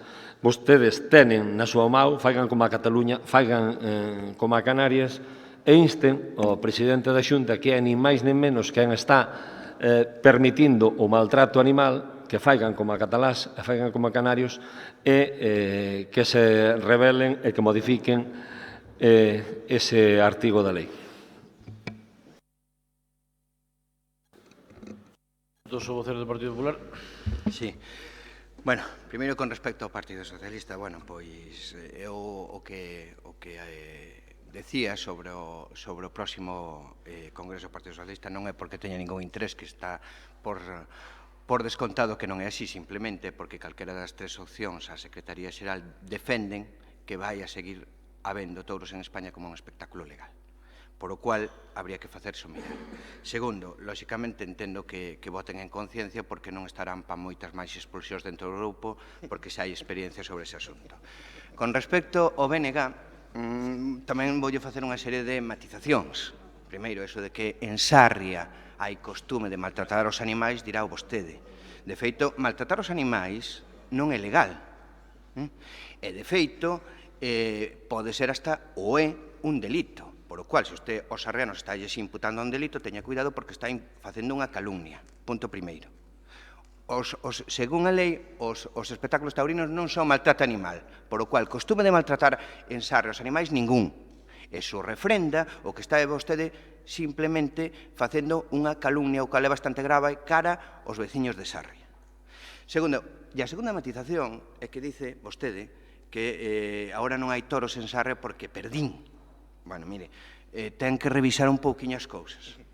O BNG en Sarria nunca ganou nada, nin as chapas. É certo que goberna con un concelleiro ou a veces dous, pero nunca ganou unhas eleccións, por o cual o Partido Popular non só non perdeu as eleccións, senón que as gañou. E, de feito, quedou bastante cerca da maioría absoluta que agardamos recuperar pronto, non se preocupe. Pero con independencia deso, voulle decir, en Sarria, cogobernando o BNG, que non é o mismo que ganando as eleccións que nunca as ganou, houbo corridas de toros en Sarria. Non sei se vostede, é máis, voulle dicir, creo que xa estaba vostede na Deputación Provincial de Lugo. Claro, daquela non había as plataformas, non sei onde estaban, pero houboas. Xa yo recordarei porque voulle fixar o día en que houbo corridas de toros co primeiro tenente de alcalde do BNG, sen gañar as eleccións, pero gobernando, e con vostede aquí. E caladiño. Polo tanto, leccións aos sarriáns, axustas. Leccións a quen teñen que votar tamén. E, sobre todo, contar a verdade. E se quere calumniar a unha comarca que desde o ano 1906 lle gustan os toros, non o pode facer, señor Veiga. Non o pode facer, porque temos dereito. Non lle gusta a todos os serranos, claro que non. Tampouco a todos lle gusta o fútbol, nin outro tipo de cuestións. Pero cumprimos a lei. E cando non sexa legal neste país as corridas de toros, non habrá corridas de toros na comarca de Sarria. Porque sí que cumpriremos tamén a lei, por suposto. Por o cual, leccións axustas e calumnias a comarca e o pobo de Sarria porque lle gusten os toros, tamén os xustos.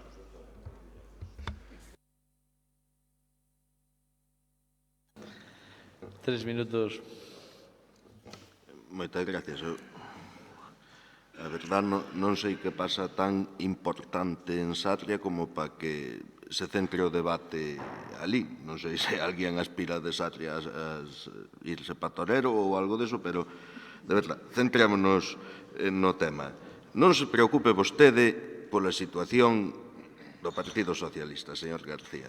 Non se preocupe vostede, ten bastante que tremexer e que mirar na súa casa, deixa dos demais, que a dos demais ímola amañando como podemos. Mire, este é un tema moi controvertido, e vese nos diferentes debates, nas diferentes expresións e manifestacións que hai sociais, políticas, administrativas e de toda índole. Eu creo que nun tema tan controvertido o que corresponde é exixir aos gobernos competentes a madurez suficiente como para abordalo dunha vez e dende unha perspectiva actual para regulalo e legislar ao respecto pero nunha abordaxe sin discriminacións territoriais, sen preponderancia de termos economicistas e coa madurez de recoñecer as circunstancias que levaron a manter a costume ata a actualidade e co enfoque de que os cambios sexan unha muda tamén na mentalización e concienciación que a sociedade necesita do recoñecemento e respeto a calquera manifestación de vida máis alá da especie humana e, en concreto, a animal. Eu creo que estamos xa en un estado no que as súas xentes son armonizadoras e respetuosas en xeral, no que a convivencia entre diferentes costumes das xentes que non se pode confundir con intereses de poderes se ven mantendo no tempo sen maiores altercados.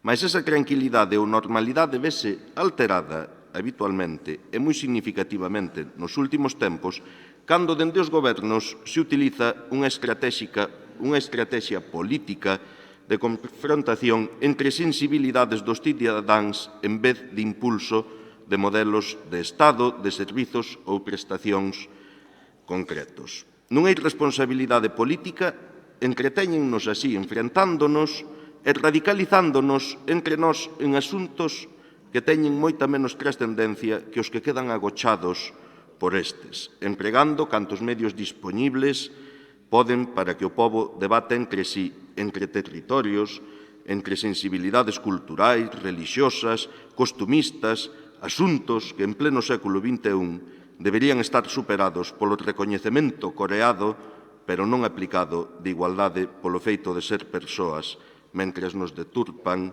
o sistema educativo, mentres nos retallan os dereitos e oportunidades, mentres desmantelan o sistema sanitario do que tanto podíamos presumir, mentres nos pechan as portas da casa e nos ensinan o camiño cara ao estranxeiro, mentres se liquida o talento que debería garantir o noso futuro.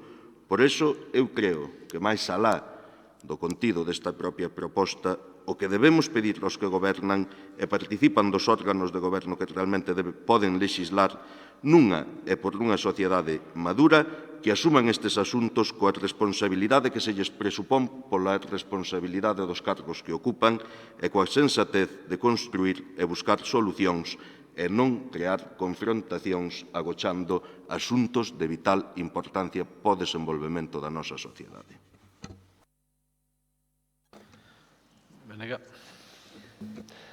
Sí, solamente para decirlle ao señor García que non generalice o que eu non quixen generalizar. Estábame referendo ao maltrato de animal como espectáculo, non que cada unha das persoas que teña un animal en Sarria vai a ser un maltratador. Estábame referindo como espectáculo e referido exclusivamente ás corridas de toros.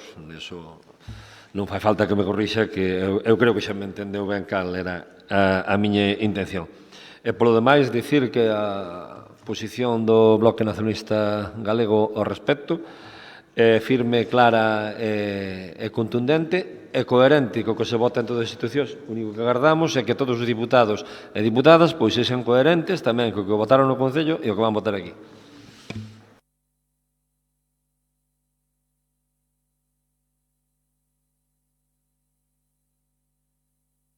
Ben, debatida a moción, pasamos á votación.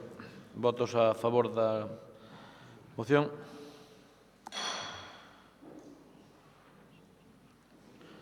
A favor. Abstencións. Votos en contra. Queda rechazada a moción. Asunto número 9. Moción do Grupo Provincial do Bloque Nacionalista Galego para que o Goberno da Diputación teña en conta os recursos aportados por outras administracións aos concellos á hora de distribuir entre eles os recursos discrecionais. 6 minutos o vocelo de BNG.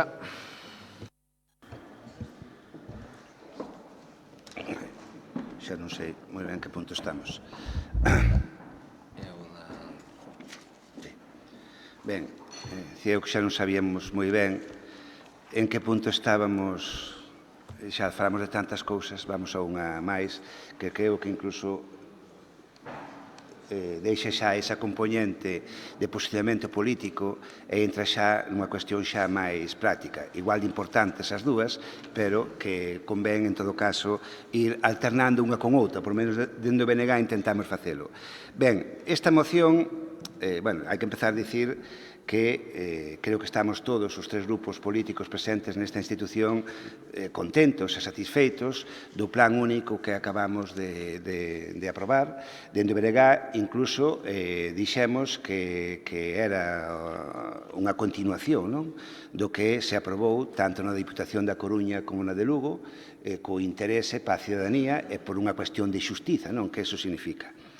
Tamén é unha realidade que, dentro do BNG, creemos que, por desgraza, non todas as administracións teñen ese criterio de reparto tan obxectivo como se intenta promover, neste caso, nas Diputacións de Coruña, Pontevedra e Lugo, e iso leva consigo a que, se na Diputación se reparten os fondos que ten a institución de forma completamente obxectiva e outras administracións non actúan da mesma maneira, se produza agravios comparativos de unha importancia grave. É máis, unha das críticas máis generalizadas que hai contra o plan único é precisamente ese, que alcaldes ou persoas a nivel individual que manifestan que o defecto que ten ese reparto obxectivo por parte da Diputación é que hai concellos que única financiación allea ao que é legalmente imprescindible a teñen da propia Diputación. Desaparecida esa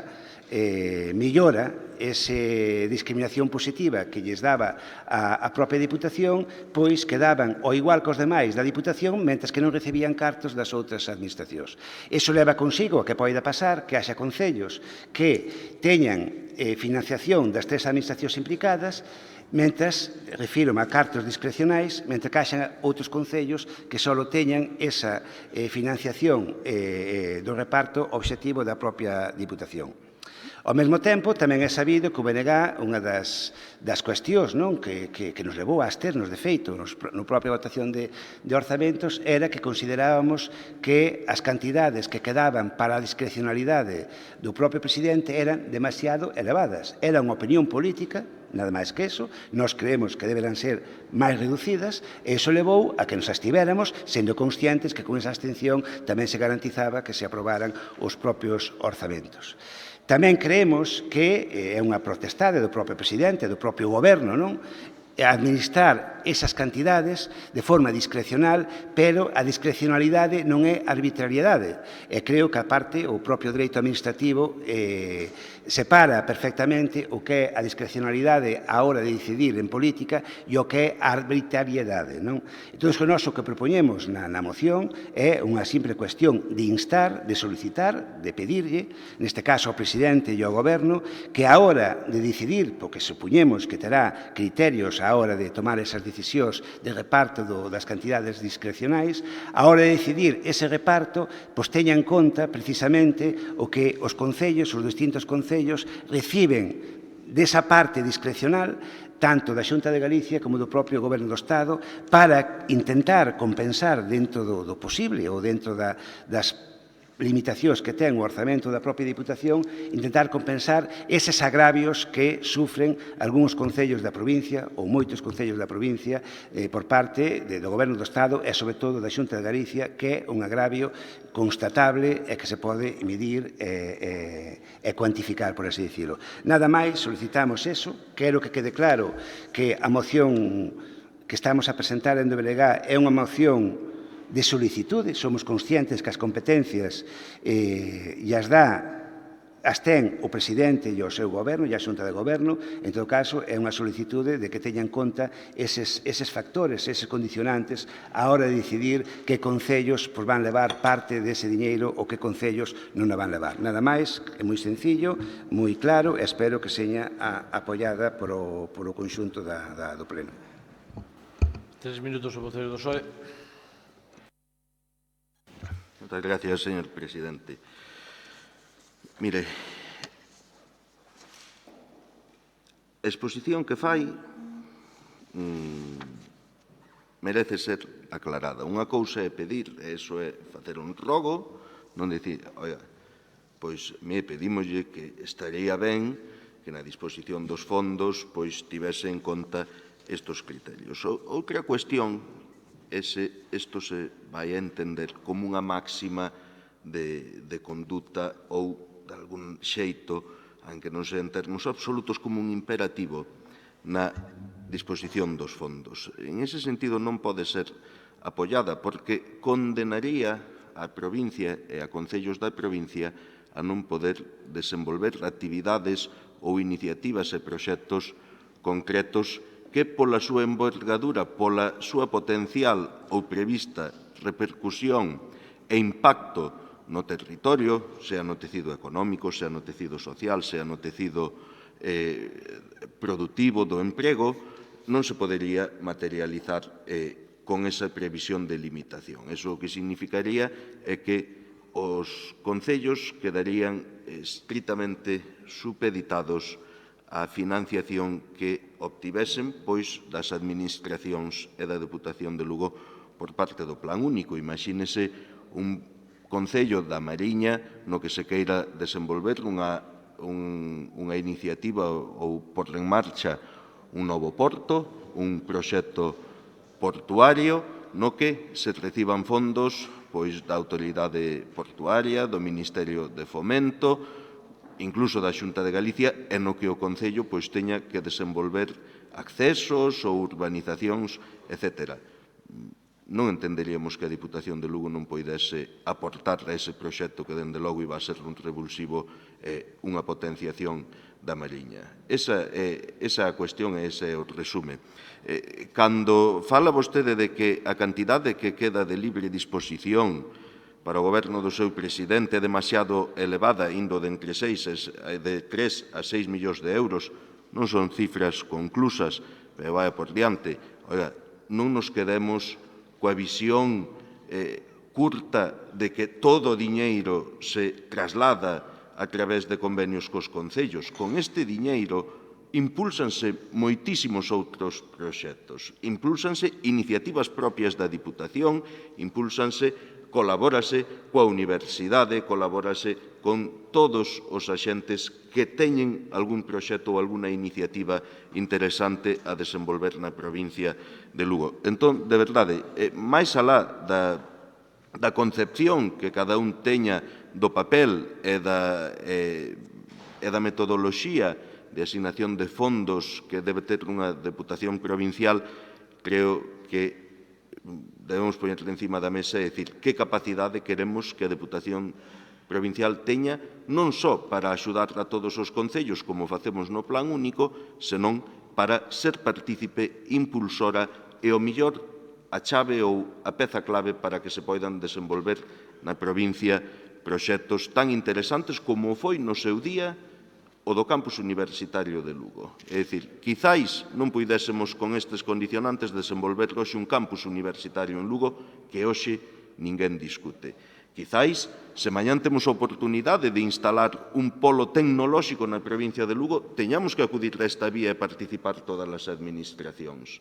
Quizáis, nunha rexión concreta, se conseguimos que a Ribeira Sacra sexa patrimonio da humanidade, teñamos que implicarnos todas as administracións e a través dos concellos financiar as actuacións para revalorizar e para dispor de infraestructuras e de servicios suficientes para que lo poida acoller pois precisamente a chegada de xente e coa xente de recursos que poida acoller. Entón, de verdade, eu creo que é unha interpretación un pouco inadecuada, senón bastante, para que a Diputación de Lugo poida ter un peso importante nos investimentos e na planificación do desenvolvemento da provincia de Lugo. Por iso, non vamos a votar a favor desta proposta que entendemos que non beneficia á provincia, que entendemos que non beneficia tampouco aos concellos, deixándoos case exclusivamente circunscritos a recibir aquilo que lles corresponde con carácter ordinario e non podendo promover actividades e iniciativas pois orixinais, innovadoras e que non veñen sendo rutinarias. Seis minutos, o vocero do Partido Popular. Bos días. Ben, quero empezar falando do que se menciona ao principio, que é o plan único dos 20 millóns, do que todos nos temos que felicitar. Pero tamén é certo que este plan é froito da situación política desta Diputación, da que estamos vivindo. É certo tamén que o BNG estuvo gobernando durante moitos anos e foi cómplice dunha reiterada injusticia con moitos concellos desta provincia que non viron ningún só euro. Entón, esta situación axuda a resolver esta situación e foi unha petición tamén moi demandada polo PP en reiteradas ocasións. Por eso, benvido sexa, todos nos temos que felicitar. En canto á financiación que teñen os concellos de outras administracións, tanto do Estado como da Comunidade Autónoma, eu creo que o BNG se está olvidando de unha cousa, que son as principais vías de financiación que teñen os concellos, e que son fondos que van con uns criterios e para todos igual. Estes son a participación nos tributos do Estado, que son un dos principales ingresos que ten todos os concellos da provincia de Galicia, e o Fondo de Cooperación Local da Xunta de Galicia tamén, os dous con criterios totalmente obxectivos. Ademais, estes dous fondos, tanto a participación nos tributos do Estado como o Fondo de Cooperación Local, non exixen ningún tipo de xustificación polos concellos, sino que é o propio concello quen decide o destino deses fondos en función das súas necesidades, que é precisamente ao que tiña que tender tamén esta Diputación con ese fondo dos 20 millóns.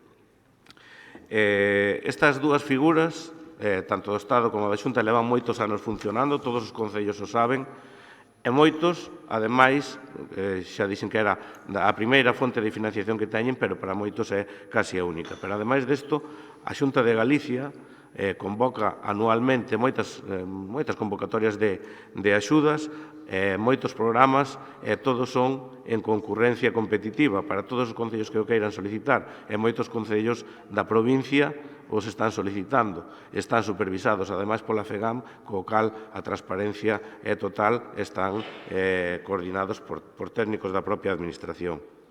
O sea que non podo dicir máis que un tópico constante no discurso do BNG decir que a Xunta marchina algúns concellos, eso hai no que demostrar con datos, e os datos, se os poden aportar, pois encantado de poder velos e incluso podería ter a oportunidade de rebatir algún deles. Pero non é certo que se marxine a ningún concello. Pero sí é típico que cando gobernaba sí se marxinaba a moitos concellos, sobre todo concellos do Partido Popular. Na terceira parte da exposición da súa moción especifica que siguen quedando unhas cantidades disponibles, en este caso entre 3 e 6 millóns de euros. O intelixente e construtivo é solicitar incrementar ese plan único na cantidade que sexa posible e non este modo de distribución que, ademais, sería moi complicado de levar a cabo. Pero, a máis deso, na próxima seguinte moción a debate terá unha oportunidade moi importante, que é incrementar os fondos destinados ao mantenimento da rede viaria provincial. Supoño que, evidentemente, que o terán que apoiar porque a rede viaria provincial si é competencia directa desta Administración e si eses fondos se poden destinar a mellorar as nosas carreteras, que é unha das peticións fundamentais dos nosos veciños e veciñas. Moitas gracias. 3 minutos, partido BNG. Pois sí que apoiaremos a próxima moción, xa yo adianto. Porque, entre outras cousas, o BNG analiza as propostas dos outros grupos políticos e, en función da propia proposta, decide. Non depende de quen presenta a moción ou non a hora de tomar a decisión, como fan moitas veces dentro do Partido Popular. E boa prova delo é o resultado das votacións que está habendo no día de hoxe. Non pasa nada. Nós temos dito aquí outras veces que traemos as propostas políticas para poñer o que un pensa e o que un defende encima da mesa. E logo cada un é dono do que poida votar, que se poida aprobar ou deixar de aprobar. En todo caso, cada un que faga o que considere oportuno. Ben, dicía o señor Álvaro Santos que era un robo. Puidera ser. Eu teño claro, ou temos claro, dentro do BNG, quen ten competencia para cada cousa. E non pretendemos nunca impoñer a un ente competencias que son de outro, a un organismo competencias que son de outro organismo. Eu creo que é claro, tal como está escrito, e leo textualmente, o Pleno da Diputación de Lugo solicita e insta ao Goberno desta institución e ao seu presidente para que, a hora de decidir, eu creo que queda claro por escrito, non só na miña intervención inicial, que é unha cuestión de solicitude, en todo caso, xa políticamente se xulgará o que poida facer o presidente e o goberno no futuro. Eu non sei o diñeiro que vai repartir de forma discrecional, esperemos que non arbitraria, os concellos da provincia. En todo caso, é algo que, a final de ano, é unha cuestión de votar contas, sabrémoslo, e veremos o que nos equivocamos cando digo que será ou cando dicimos que será entre 3 e 6 millóns de euros. Verémoslo, pero creo que vai ser ou vai andar perfectamente sobre outra cuestión. Hai outros factores que penso, é unha opinión nosa, pode estar de acordo ou non con ela, que poden influir ou que deberan influir na capacidade do presidente a hora de decidir ou propoñer reparto destes fondos, insisto, de discrecionalidade política, ademais, que non é nada malo, é simplemente discrecionalidade política, que non é arbitrariedade. Son cuestións como, por exemplo, os propios ingresos que poida ter un concello por outras vías, como o tema da enerxía ou o tema de unha forte industrialización ou presenza de empresas grandes. Se un concello ten fontes de financiamento por outras vías importantes, o lóxico é que non reciba diñeiro da capacidade discrecional política do presidente. É o normal, o lóxico, e creo que é de bastante sentido común e bastante razoable o que acabamos de propoñer.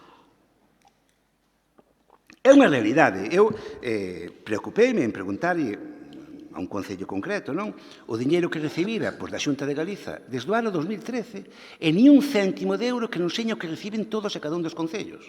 Ni un céntimo de euro, a maiores. O sea, o que legalmente lle corresponde, ni un céntimo máis. Sin embargo, atopámonos, además, preguntaba aquí a compañeira diputada delegada de Economía, porque sei que yo ir a ela, é unha información que non lembraba moi ben, que cando a Xunta ahora repartiu as subvencións ou as axudas para as canalizacións e traídas de auga, de 12 concellos, 10 son do Partido Popular. Esa é unha realidade que non se pode negar, que na discrecionalidade política da Xunta de Galiza beneficia a uns sobre outros e utiliza criterios electoralistas a hora de repartir os fondos. Poden aquí falar do que lles dé a gana, poden dicir o que queiran, pero é unha realidade constatable e real, e que toda a cidadanía o sabe, inda que siga votando o mismo, pero sabe perfectamente que a Xunta de Galiza, a hora de decidir como reparte os seus fondos de discrecionalidade política, usa criterios electoralistas para facelo.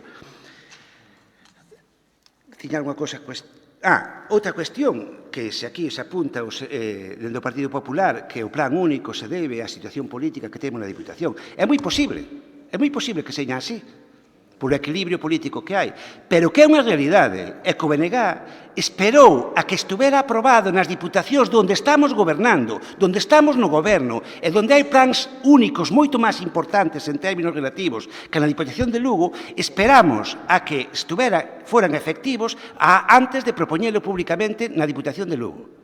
Precisamente para que non se nos puidera acusar de que o BNG só propoñía isto cando estaba na oposición. Porque é unha decisión política do BNG como organización, que se decidiu no seu momento. E xa lles dixen outro día que, de feito, nos acordos de goberno que tiñamos cando entramos a formar parte del, no mes de outubro 2015, xa iba contemplado un primeiro paso que era limitar este tipo de subvencións ao 5% do orzamento. Por escrito, firmado e colgado na página web. Non é ningún secreto, non é ninguna cuestión que teñamos que ocultar. Insisto, é unha decisión política que tomamos a apostar por esa vía. E se estuvermos no goberno, neste momento na Diputación estaríamos apostando exactamente polo mismo. E remato xa, insisto, pensamos, e creo que é perfectamente lícito facelo, poderá gustarlles ou non, pero é perfectamente lícito facelo, pensamos que políticamente o diñeiro que se reparte de forma con criterios de discrecionalidade política debe servir para compensar outro tipo de eivas que hai na financiación dos concellos. Creo que é bastante lóxico, bastante razonable e bastante de sentido común. Logo, a partir de aí, voten o que queiran, que xa fan normalmente, non pasa absolutamente nada. 3 minutos o voceiro do PSOE. Moitas gracias.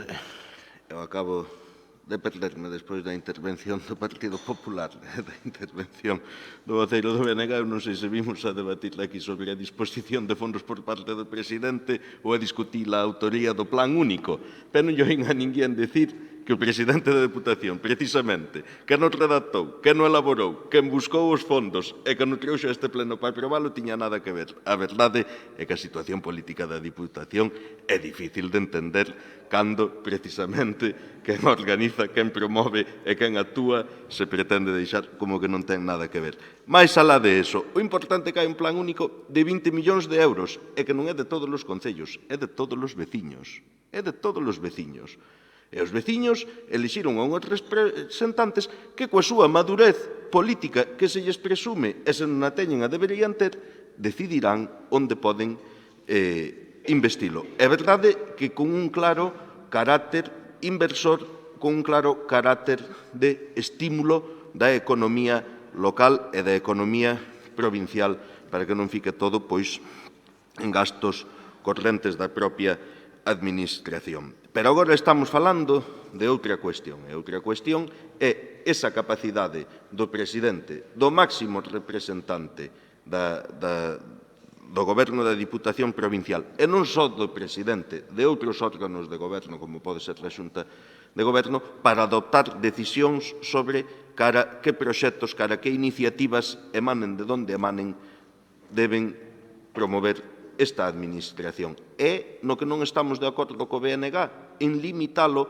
ou en cuantificalo casi de xeito estrito as aportacións que reciban de outras administracións, porque depende fundamentalmente da iniciativa que se queira desenvolver.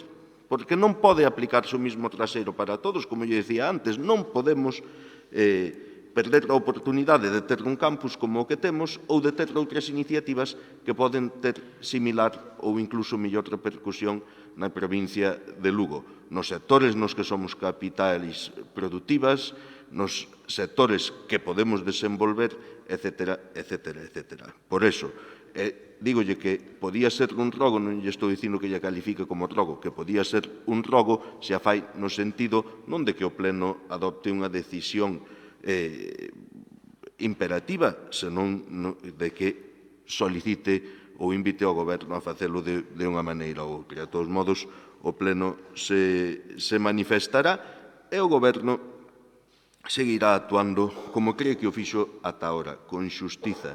Con xustiza, desde o ano 2007, onde fixemos un investimento moi forte na montaña de Lugo, que estaba esquecida das administracións públicas, onde fixemos un investimento moi forte na rede viaria provincial por todos os concellos da provincia, e tendo en conta situacións moi diferentes, non só a situación política, poñendo en marcha plans de emprego que poden ser froito desa discrecionalidade do Goberno. Para que? Para que milleiros de lucenses en paro tuvesen unha oportunidade laboral.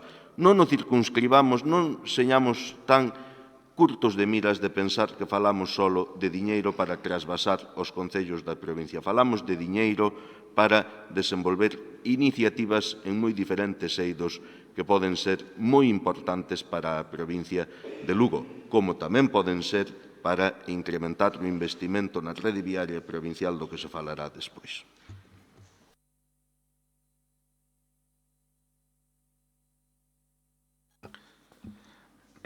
Mire, non podemos apoiar esta iniciativa principalmente por algo que xa dixo vostede. Principalmente porque lle dixo un concello, a un representante de un concello que non recibira nada nos últimos anos, que só recibira o que lle dá a todos os concellos da Xunta. Pois, gustaríame saber que concello é. Eu teño aquí algún, aínda que non é moi difícil buscar entre os que goberna o BNG na provincia, non? Pero, bueno, eu teño aquí algún concello e podolle quitar aquí algún exemplo.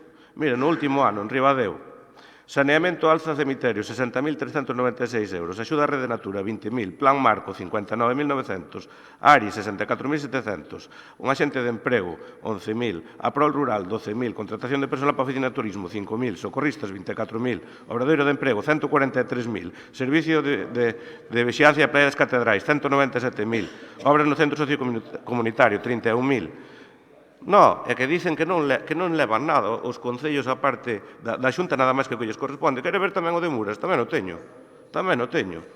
Vicepresidencia, Fondo de Compensación Ambiental, casi 600.000 euros. Axudas para danos do Loudo, Xabaril, a Prol Rural 12.000, SA 135.000, Plan Concertado 8.000, Plan Marco 47.000... O sea, que hai, aparte das axudas que lle mencionei antes, que tiñan todos os concellos, tanto do Estado como da Xunta, hai unha serie de axudas que todos os concellos poden solicitar e que todos os concellos reciben desas axudas. É o que levamos todos, non os do PP, os do PSOE, nin os do BNG, que levan todos prácticamente igual, porque un equipo de técnicos se encargan de valorar as solicitudes. Estes son o Fondo de Compensación Ambiental, as axudas para a dependencia, o Plan Concertado, axudas para emprego, obradoiros, Plan Marco, ADL, etc. Infraestructuras de uso público, etc. E non hai diferencias, prácticamente. É facilmente constatable e comprobable. E se teñen algún dato, pois enséñeno e digan que concello é e que concello non recibe absolutamente nada, que seguramente yo poderei rebatir porque a maioría dos datos os teño aquí diante. Nada máis. Reitero o que lle dixen ao principio. Na moción que ven a continuación poderán decidir e pedir ampliar os fondos para a rede provincial, que é o que máis se necesita neste momento. Moitas gracias. Un minuto para rematar.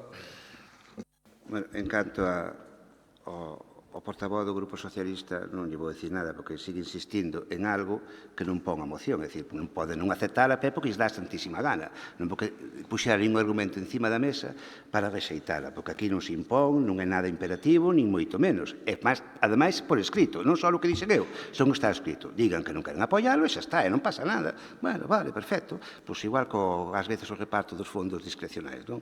Convírtese en arbitrariedade, punto, non pasa absolutamente nada, é unha decisión política que cada un terá que andar con ela no futuro.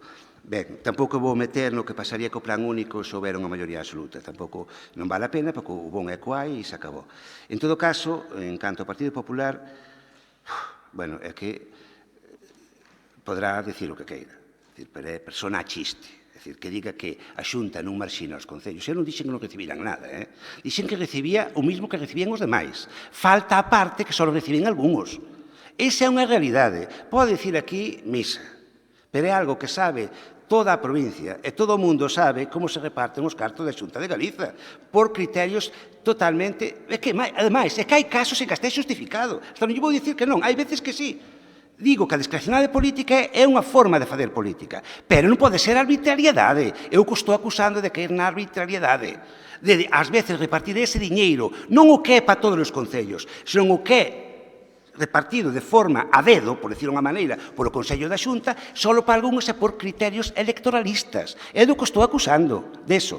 Non hai máis que mirar os propios orzamentos da Xunta.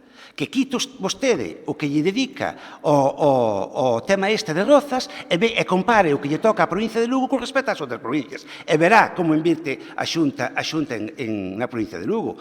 Ou as propias propostas que traen moitas veces vostedes a esta Diputación, donde para cubrir o diñeiro que non invirte a Xunta na provincia de Lugo, fan propostas para quitarlle ese diñeiro que teria que ir destinado aos concellos. Por exemplo, vense mora a cabeza como a proposta que fixeron para o auditorio de Lugo, donde algo que tiña que facer a Xunta de Galiza, porque sí, pretende que o paguen todos os concellos da provincia, restándolle esa capacidade ou eses investimentos aos concellos. Iso é, se a Xunta cumprira que a súa función é non discriminar a provincia de Lugo, por exemplo, con respecto a Ourense, ese tema non habría que traelo, non terían que traelo vostedes aquí, porque xo faría a propia Xunta de Galiza que non fai.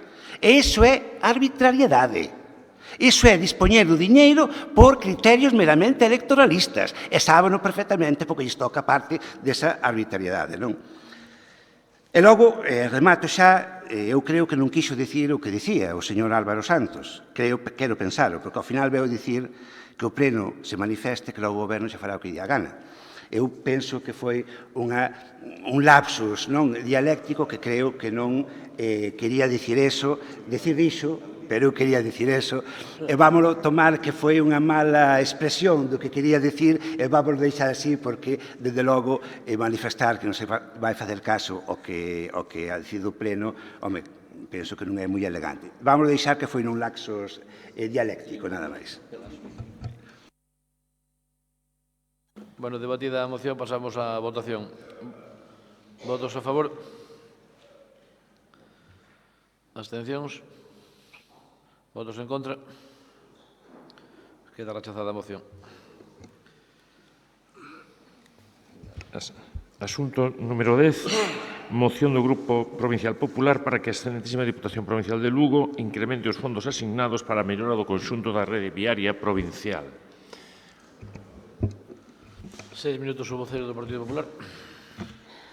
Moi brevemente, ademais, como voceiro do Bloque Nacionalista Galego xa anunciou que iba a apoiar esta iniciativa, pois vamos a centrarnos na proposta de acordo, porque creo que na exposición de motivos xa é innecesaria a súa lectura, toda vez que todos sabemos que temos a rede viaria máis extensa prácticamente do noso país, e todos sabemos tamén o estado no que se atopan, porque ben é certo que nuns concellos a necesidade de actuación é máis imperiosa que noutros, pero, en todo caso, o que todo o mundo coincidirá é que a cantidade económica que está consignado nestes orzamentos é manifestamente insuficiente. Por iso, nesta proposta pedimos que a Deputación incremente eses fondos que se asignaron no orzamento do ano 17 para a mellora do conxunto da rede viaria provincial, tanto para a conservación como para a obra nova, comprometéndose a facelo cos primeiros remanentes que se xeren do exercicio anterior e se incorporen ao orzamento do ano 17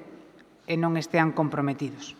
Que se convoque a unha xunta de voceiros para ser escoitados, como así foi a elaboración das bases do Plan Único, e na medida do posible tidos en conta na planificación das inversións en estradas, tal como decía, fixemos fai poucos días. A redacción da moción invita ao apoio. Eu, reproducindo esa frase que empregou o voceiro socialista na intervención anterior, que o Pleno aproba o que queira, que o Goberno xa fará o que lle dé a gana, pois tamén nos gustaría que o Goberno o apoiara, porque é verdade que, aínda que sona moi mal, o problema non é como sona, o problema é que moitas veces comprobamos que é a triste realidade, non?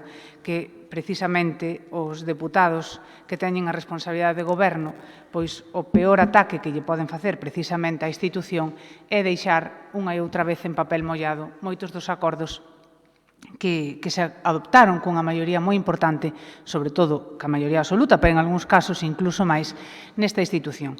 Neste caso, insisto, especialmente no meu primer turno, por intentar sumar, e o mellor que lle podría pasar á provincia é que esta moción se aprobara por unanimidade, porque deste xeito, unha vez que se comprometen os votos dos deputados que teñen responsabilidade de goberno, pois é a mellor garantía de que vai a ser realidade.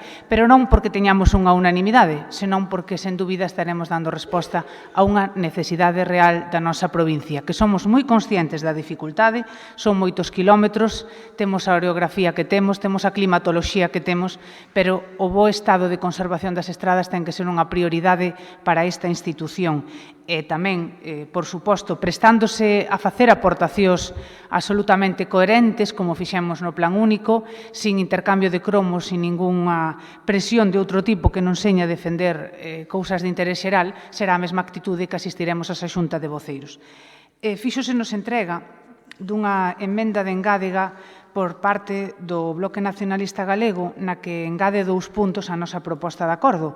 Unha, que se priorice aquelas obras nas que xa se había iniciado, ou que están empezadas, sobre todo aquelas estradas e lugares onde o tipo de firme cambia nos lindes dos concellos, e, punto 3, que nos investimentos en estradas tamén teñan prioridade aquelas nas que algunha administración ten solicitado a súa transferencia para facer cargo delas, procedendo á súa adecuación antes de proceder á entrega a estas administracións.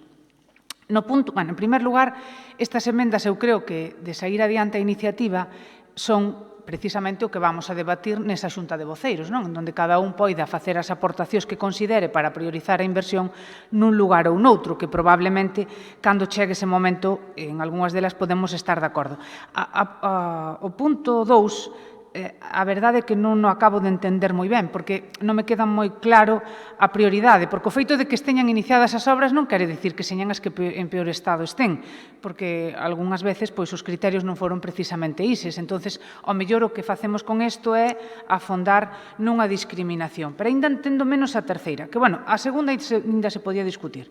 Pero a terceira, que cando unha administración ten solicitado a transferencia que lla demos arranxada, bueno, a mellor se é un concello, e sobre todo se é un concello pequeno, hasta poido estar de acordo. pero se non é un concello, é unha administración autonómica ou é unha administración central que se presume que en principio teñe máis recursos, pois eu creo que aí deberíamos de deixar autonomía de decisión ao goberno, porque ao mellor, salvo que se negocie nun acordo máis global, pois si me parece que hasta en certo punto pode ser negativa para esta institución, porque ao mellor é unha reflexión que poño en común con vostedes, primeiro invitándolles a que o aclaren no seu turno, e sempre pensando que estas dúas propostas ao mellor deixanse contido ese apartado 2 de que seña a Xunta de Voceiros onde se debata, non? E sempre coincidimos, e todo hai que dicilo nesta nova era do Bloque Nacionalista Galego, coincidimos moito máis que na segunda, e agradecemos ademais moito esa rectificación de feitos e de actitude, que ese marco de negociación, ese marco de intercambio de opinións e de decisións unánimes non se traslade precisamente á sesión plenaria. Eu creo que estas son palabras que usou o señor Ferreiro en algunha ocasión, é que se negocie e se traballe pois en xuntas de voceiros, non? Si aquí xa poño 3 condicións que hai que respetar, si ou non, parece que vamos a unha xunta de voceiros un pouco hipotecada. E iso, esta reflexión poño ya con maior cariño do mundo. Non quere dicir que, non sei se vai a condicionar vostede esta emenda á votación. Si é así, si lle anuncio que non quere dicir que lle vayamos a votar en contra cando propoña nunha xunta de voceiros se isto se leva a cabo, non? Que en algunhas cousas seguro que vamos a estar de acordo, pero paréceme hipotecar un pouco o punto 2. En segundo lugar, pois non sei quen vai a levar a defensa desta iniciativa do grupo do Goberno, pero dende logo tamén lle pido pois esa sensibilidade, ese afán constructivo como leva os termos no que esta exposición de motivos, esta proposta de acordo foi redactada. 6 minutos o BNG. Bueno, xa é a segunda vez ou así consecutivamente que fala da coincidencia co BNG. Oi, podía notarse algo nas votacións, porque non apoian unha iniciativa do BNG ni siquiera por equivocación, vamos.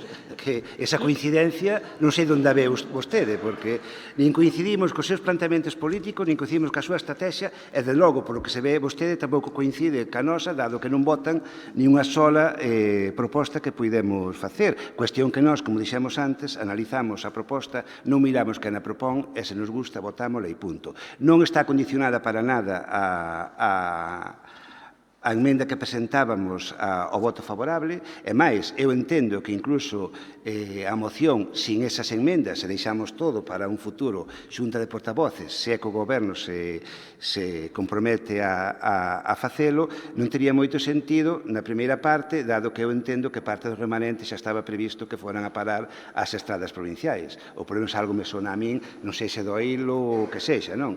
Co cal, se é así, sería hasta un pouquiño redundante, por así dicilo. De todas formas, eu xa tamén anunciamos que ora cando falen o dirán, se comprometen a ter esa xunta de voceiros e oír, porque volvemos outra vez ao mesmo, sabemos que quen ten competencias para tomar as decisións é a xunta de goberno e o seu presidente. Co cal, se comprometen a que exista esa xunta de portavoces, pois asumimos o razonamento que facía vostede conforme a que podía desvirtuar esa reunión e retiramos a emenda sen ningún tipo de problema, a parte de que non a xa dixo a aceptar claramente, non? 6 minutos o portavoz do PSOE.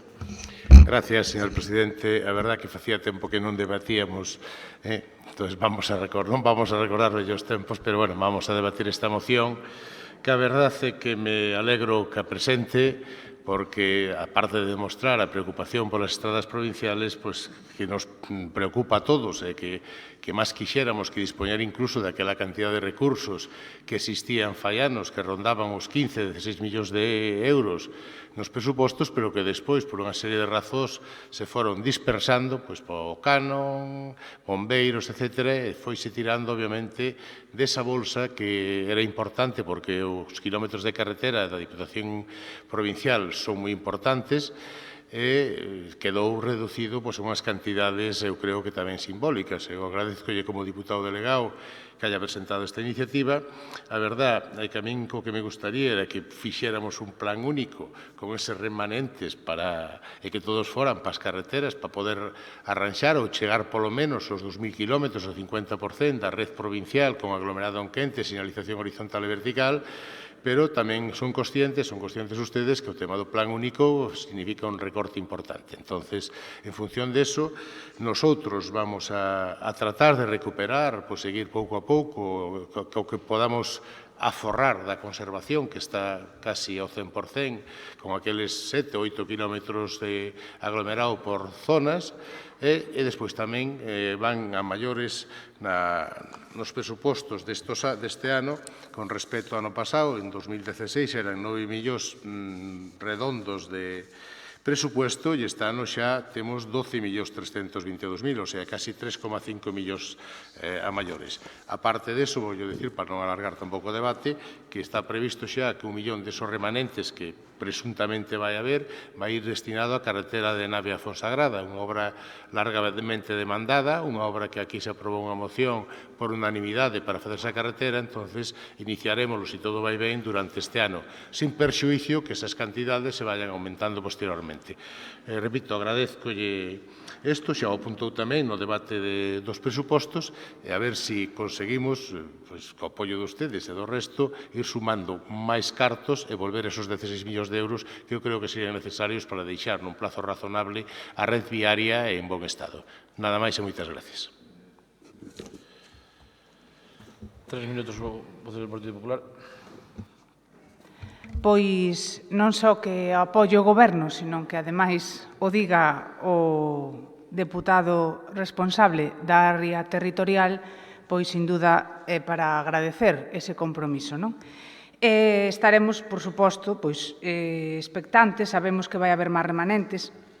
Decía o deputado delegado da área territorial e vicepresidente que o diñeiro se fora ao canon e os bombeiros. É indudable que a ese destino tamén o apoiaremos, non? Pero seguramente se foi a algún outro sitio máis que vostede non enumerou e que se o puñeran riba da mesa, pois seguro que nin o Bloque Nacionalista Galego nin o Partido Popular estiveran de acordo, polo menos este bloque que intervén agora. En todo caso, e sempre que este grupo pon en valor que se debatan nestas sesións plenarias asuntos sobre os que temos competencias e asuntos sobre os que, ademais, temos a responsabilidade de dar respostas cando non está ben ou cando poden estar mellor. E priorizar en infraestructuras sempre foi unha demanda dos nosos veciños, foi unha demanda dos nosos alcaldes, independente da cor política, porque aí todos estamos de acordo, e, por conseguinte, debe ser unha prioridade desta institución. Cando levamos un tempo aquí e podemos facer balance de todas estas circunstancias, sempre intentamos tamén, ou polo menos os que vimos aquí con afán constructivo e intentando ser útiles á provincia, pois sacar a parte positiva. E esta moción é unha das mellores, probablemente, despois do plan único que se aprobou nesta corporación nos últimos tempos, porque se fixésemos unha enquisa, e de feito o anterior presidente planificou unha forma, que, por certo, era un compromiso da institución que iba a ter continuidade, despois non a tuvo, que era a fórmula dos presupuestos participativos. Os presupuestos participativos deronse a coñecer un resultado dunhas enquisas e, sen dúbida, unha das principales preocupacións dos veciños eran as infraestructuras. Nos queremos coincidir con todas as forzas políticas, porque creo, ademais, que é a mellor maneira de garantizar que algo do que pedimos se vai a facer. Dende fai moito tempo, nesta nova era, dende o 2015, intentamos buscar as cousas nas que estamos de acordo. Por iso somos tan críticos cando aquí se traen outras iniciativas que ou non temos capacidade para resolver ou que só buscan dañar a imaxe dunha persona ou atacar ao propio presidente da Xunta, que desgraciadamente son as máis habituales. Nós si temos a capacidade de decidir o destino de máis de 80 millóns de euros e temos a capacidade de resolver os problemas de moita xente. e, sobre todo, de mellorarlle a calidade de vida dos nosos veciños e veciñas. Hoxe, con esta infraestructura, poder garantizar que teñan mellor infraestructuras que poidan chegar máis cerca aos sitios con menos risco, pois, sen dúbida, é para aplaudirnos. Nos invitamos ao Bloque Nacionalista Galego a que apoie tamén esta iniciativa que xo dixo que iba a facer e a que faiga propostas que nos poidamos apoiar. A votación é o resultado final de normalmente procesos de negociación. Sempre debería ser así. Cando temos maioría absoluta, isto non yo digo en teoría, pode consultarlle ao voceiro do Bloque Nacionalista Galego, co que teño unha moi agradable relación e que apoia de xeito unánime moitas das nosas iniciativas. Co cual, invítoi a facer un esforzo nas negociacións, si a vostede iso non lle dá urticaria, porque hai que decir tamén que moitas veces o Bloque Nacionalista Galego, aínda que coincida no fondo, pois por algunha razón non quere visualizar un entendemento. Pero claro que vamos a ter moito entendemento, porque vamos, penso que entre todos, como estamos facendo nesta iniciativa, priorizar o que nos pide a xente. E para iso, por iso, como todos estamos na rúa e todos falamos cos veciños, sabemos o que lle preocupa a xente. E cando priorizamos eso, como nesta iniciativa, vamos a estar absolutamente de acordo.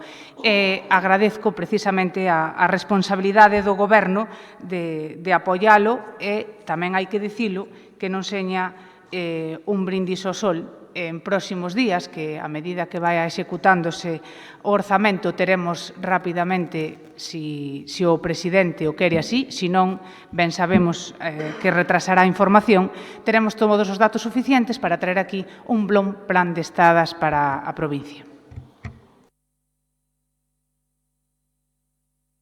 Moi ben, 3 minutos o PSOE. Bueno, recoñezo que cada vez estamos máis mosqueados. Dicía meu pai, porque me queres 3 minutos o Benega, perdón. Porque me queres, Andrés, por o interés. Es que cada vez parece que nos tiran máis flores, pero pois a realidade resulta, estaba repasando agora, que a coincidencia entre o Partido Popular e o Partido Socialista nas votacións foi moito maior que o BNG. É que é curioso o asunto, non? Eu penso que as propostas que fai o BNG que son bastante lóxicas, razonadas, podrás estar de acordo con elas. Podrá ou non parecer ou estar a favor ou en contra de que sigan existindo corridas de toros. Eu creo que é un tema que lle interesa a moitas persoas, inda que se diga que non, e creo que é lóxico nunha institución como esta, esa componente política das propostas, pois traer unha proposta dese tipo aquí, e vamos seguir facendo, ademais. Bueno, que ben volvemos a debatir a mesma moción probablemente. E, en canto a disponibilidade do diñeiro que se reparte con discrecionalidade política, eu creo que é bastante lóxico que traigamos aquí. Son propostas coherentes. O que pasa que non coinciden co criterio do Partido Popular. Eu sinto moito, pero é así. Sin embargo, si coinciden ou en rexeitalas, neste caso, co Partido Socialista na súa maioría. Bueno, ustedes sabrán por qué. Tamén se refire continuamente ao novo bloque. Mire, non é un novo bloque. O que aquí propoñemos non é unha decisión, pois neste caso, de miña como portavoz ou do compañeiro Antonio Veiga como diputado do grupo. Para nada. É decisión orgánica da propia organización, que onde nós somos os dous moi disciplinados ca nosa organización, decisións que se tomaron e que, aparte, moitas delas se plasmaron nos acordos de gobernos que se firmaron tanto nas Diputacións de Coruña como de Pontevedra, como no seu caso na de Lugo. Non é nada que nos inventemos nós. Non é un novo bloque, é decisións orgánicas que, en función da realidade política do momento, se decide e se actúa. Punto. Nós somos disciplinados na nosa organización. O día que dicían algo que non nos guste, marcharémonos, pero, mentras tanto, somos disciplinados e executámonos sin ningún tipo de problema, non? E asegúrolle que, se ao final se convoca a Xunta de Portavoces e nos deixan facer propostas, as faremos, unha estarase de acordo, supoño, outras non pasa absolutamente nada, pero si intentaremos ser o máximo de constructivos posibles, porque é certo que a rede provincial necesita moito esforzo, non? E hai unha cousa que dicía o diputado delegado, que ten razón, pero mellor hai que ir ao fondo da cuestión. É dicir, por que o orzamento para estradas baixou como baixou nos últimos anos? Eu estou convencido que se a Xunta de Galiza cumprira ca súa obrigación e soportara os gastos que tiña a obrigación de soportar, que lle foi trasladando pouco a pouco a concellos e a Diputación, estou convencido que o orzamento para estradas podía ser moito maior. E temos exemplos como o propio SAF, a obriga a que se viu a propia Diputación de facer residencias, e un longo etcétera de temas que terían que ser competencia da Xunta de Galiza, que tuvo que asumir a Diputación porque alguén as tiña que facer, e que ese diñeiro, lóxicamente, vai en detrimento dos propios concellos ou do propio investimento que, neste caso, habría que facer en estradas provinciales. Co cal, eu creo que tamén hai que facer un pouquiño de propósito de autoexamen de conciencia, de propósito de enmienda, e tamén explicarse por que hai tan pouco diñeiro para a inmensa rede provincial de carreteras que temos. 3 minutos o vocero do PSOE. Bueno, vemos que vamos coincidindo no tema. A verdade é que a coincidencia é bastante difícil. Eu acordo en temas, sobre todo, que se refieren a inversións e cartos en calquer decisión política que se tome, e sobre todo por parte do goberno. Vimos nas mocións anteriores como había dificultades, que se xuntas e gobernos, se non facía ou non. Este goberno e este delegado, desde logo, creo que xa, cando asumiu as responsabilidades anteriormente, demostrou que quería modernizar e chegar a ter unha red viaria provincial de calidade, con seguridade que permitira a circulación con totales garantías. É complicado, se tuviéramos a red viaria que ten calquera das outras provincias de Galicia, neste momento podríamos decir que non teríamos o 100% en esas condicións de aglomerado onquente, sinalización horizontal e vertical, senón que nos hubiéramos pasado e hasta podríamos estar tamén poñendo aglomerado non nas nosas carreteras, sino nas dos concellos. O que pasa que temos, repito, 4.000 kilómetros, cando chegámonos aquí había sobre 300, ou non chegaba a 300 os kilómetros en aglomerado onquente. En este momento deben andar rondando os 1.500, 1.600 kilómetros, e eu creo que se pasamos do 50% nos 2 anos que queda, sería un tema interesante. Como calquer diputado delegado, como calquer responsable dun servicio, o que queremos son cartos e recursos. Obviamente, estáse priorizando, de feito fixéronse no final do anterior mandato, o tema das playas de toda a provincia de Lugo, que é unha, desde a Nacional 634 linos, se queda algunha, se non é así, farase tamén, donde o que se trataba de dar era un sitio onde hai moita circulación temporalmente, pero que se visibiliza e que se ve como os enlaces entre os distintos concellos. Con esas ideas vamos a traballar e seguimos traballando, e espero que se vaya conseguindo sobrepasar ese 50%. A parte, seguiremos traballando co parque móvil. O parque móvil está traballando nas carreteras provinciales. Vamos a intentar seguir facendo. Mellorar e complementar as actuacións e as actividades e o traballo que están facendo as empresas de conservación, que, repito, é moi limitado porque cada unha das zonas ten escasamente os recursos para actuar durante o ano. Se ven un ano bon, temos algún sobrante, algún remanente, se ven un ano malo, a veces nin chegan. Neste ano espero que se podamos axustar e aquilatar e que nos queden un pouco de recursos, mas eses 4 millóns de euros que se van nos presupostos e os que se añadirán, como dixen xa, en principios de 1 millón de euros da carretera Navia Fonsagrada, e que posteriormente habrá, en función dos recursos que queden e dos remanentes que queden, iremos tratando de invertir e mellorar todas e cada unha das carreteras, polo menos o que estaba calificado como red primaria e secundaria da Diputación Provincial. Pola miña parte, nada máis, decir que vamos a votar a favor, obviamente, e nada máis.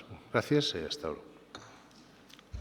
Ben, pois eu agradecer a todos os grupos políticos o apoio a esta iniciativa, decir que con transparencia na información e con consenso na decisión do investimento, pois teremos moitas menos posibilidades de equivocarnos e que eso seña unha das formas que, máis que excepcional, se convirta habitual nesta corporación.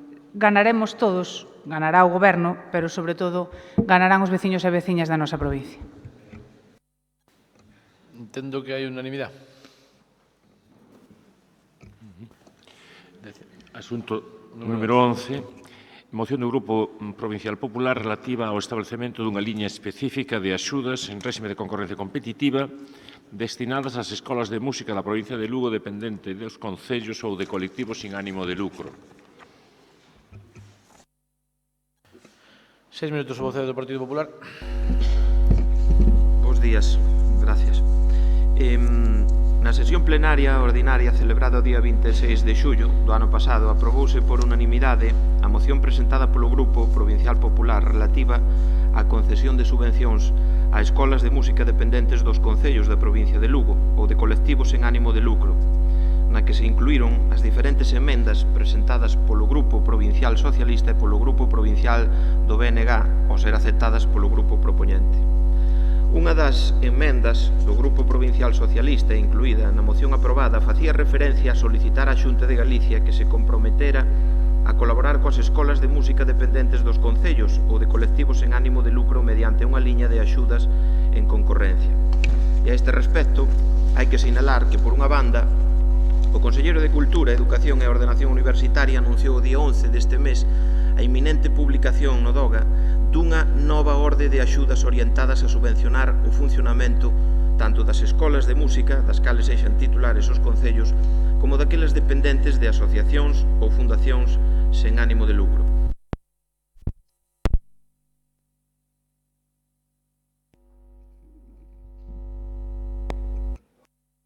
Por outra banda, o Goberno da Deputación Provincial de Lugo non cumpriu o acordo adoptado xa que non puxo en marcha a liña de axudas en réxime de concorrencia competitiva destinadas a subvencionar as escolas de música municipais ou dependentes de colectivos sen ánimo de lucro. Polo tanto, dende o Grupo Provincial Popular consideramos necesario que a Deputación Provincial estableza neste ano 2017 unha liña específica de axudas en réxime de concorrencia competitiva destinadas ás escolas de música da provincia dependentes dos concellos ou de colectivos sen ánimo de lucro e, en consecuencia, que os concellos poidan compatibilizar esta liña específica de axudas co Plan Único de Cooperación cos concellos do ano 2017. Por todo isto, o noso grupo eleva ao Pleno a presente moción relativa ao establecemento dunha liña específica de axudas en réxime de concorrencia competitiva destinadas ás escolas de música da provincia dependentes dos concellos ou de colectivos sen ánimo de lucro, propoñendo a aprobación dos seguintes acordos. Primeiro, que a Deputación Provincial de Lugo estableza e habilite unha liña específica de axudas en réxime de concorrencia competitiva destinadas a subvencionar as escolas de música da provincia da nosa provincia dependentes dos concellos ou de colectivos sen ánimo de lucro. 2. Que os concellos poidan compatibilizar esta liña específica de axudas co Plan Único de Cooperación cos concellos deste ano. 3. Que para levar a cabo estas axudas dende a Administración Provincial se teñan en conta os aspectos fundamentais aprobados na sesión plenaria ordinaria do 26 de xullo do pasado ano. Nada máis por esta intervención. Gracias. O portavoz do Partido Popular. Ten 6 minutos o portavoz do Partido Socialista. Moi ben, moitas grazas. Aínda que xa avanzada a sesión, bo día a todos e a todas.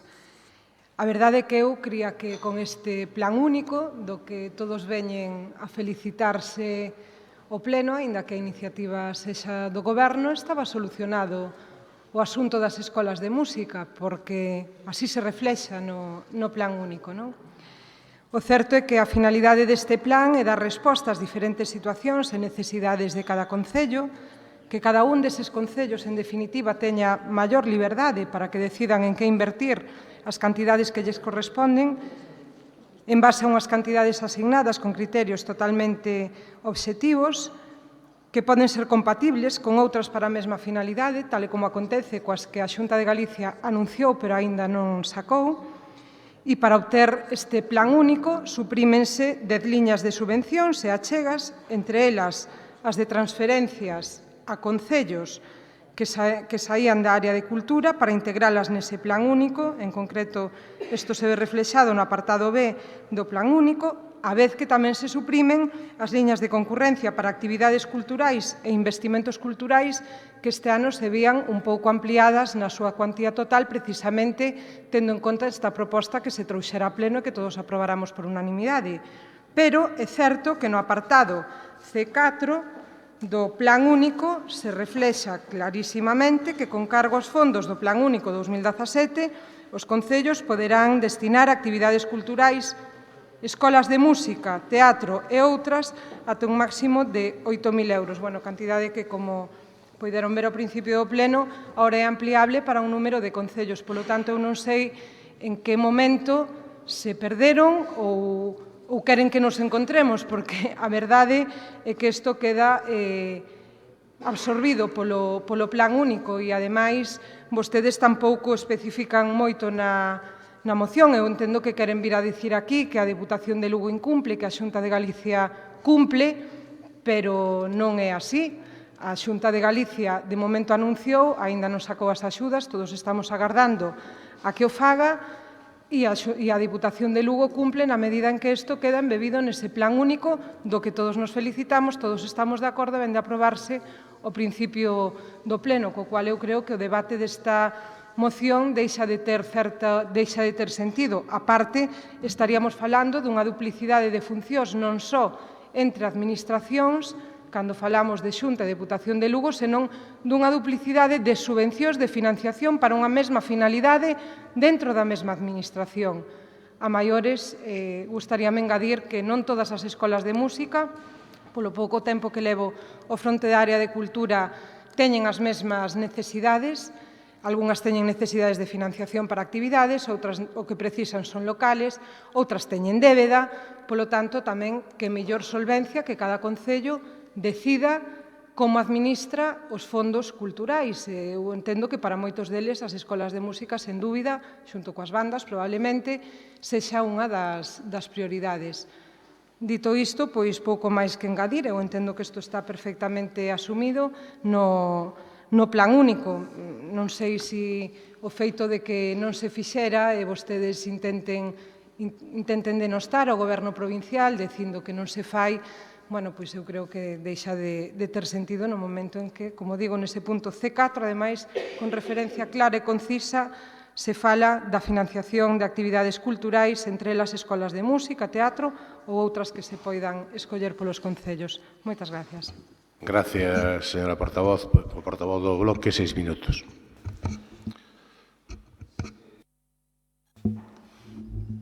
Esta proposta que xa presentara o Partido Popular e que trae outra vez o Partido Popular fora, creo que en xullo de 2016, sí, un mes despois de que o BNG abandonara o goberno e a área de cultura. Isto é algo no que estaba traballando a área de cultura porque había moitísimas demandas ao respecto de varios concellos. Despois, digamos, entre aspas, adiantouse o Partido Popular con esa proposta e foi unánime, non? Hoxe volve outra vez aquí esa proposta. Falabas antes do plan único, que todos nos atribuímos o plan único. O plan único saliu dunha proposta do BNG. Lóxicamente, bueno, pois o goberno ao final levouno a cabo e ao final entre todos facilitamos que ese plan único se aprobara. Como estuvemos traballando sobre el varias veces, eu tampouco vira o apartado SC4 como quedou ao final, donde contemplaba ou contempla tamén escolas de música, teatro e outras, porque digolles que traballamos moito, fixemos moitísimas propostas desde o BNG ao goberno para que este plan único chegara a bon porto, non? Pero, bueno, como nesa moción do Partido Popular se fai mención á Xunta, a un anuncio da Xunta, que eu tamén vino no Twitter da Xunta, creo que o 11 de marzo, que vai sacar unha liña de axudas, home, esperemos que se concrete, non? Con respecto á ensinanza da música nos concellos, a área de cultura que desde o ano 2008 levou o Bloque Nacionalista Galego, pois tuvo que suplir moitas veces o que non fixo o Partido Popular. Entre outras cousas, esas subvencións nominativas que ven aos 3 conservatorios que hai, que é o de Vilalba, o de Viveiro e o de Monforte, esas subvencións nominativas foron instauradas polo BNG cando estaba na área de cultura. Non é só grave a situación que vive a Escola de Músicas, é tamén grave a situación que están vivindo os conservatorios. E hai demanda dos 3 conservatorios hacia a Xunta para que sexan admitidos, para que sexan integrados na rede de conservatorios da Xunta. Eu poño o exemplo de Viveiro, que é o que máis coñezo, con perto de 400 alumnos, é que o Concello de Viveiro vai chegar a un momento en que non vai poder asumir todos eses costes, porque da Xunta siguen esperando por algunha aportación, que se as hai son mínimas e non lles chegan para nada, non?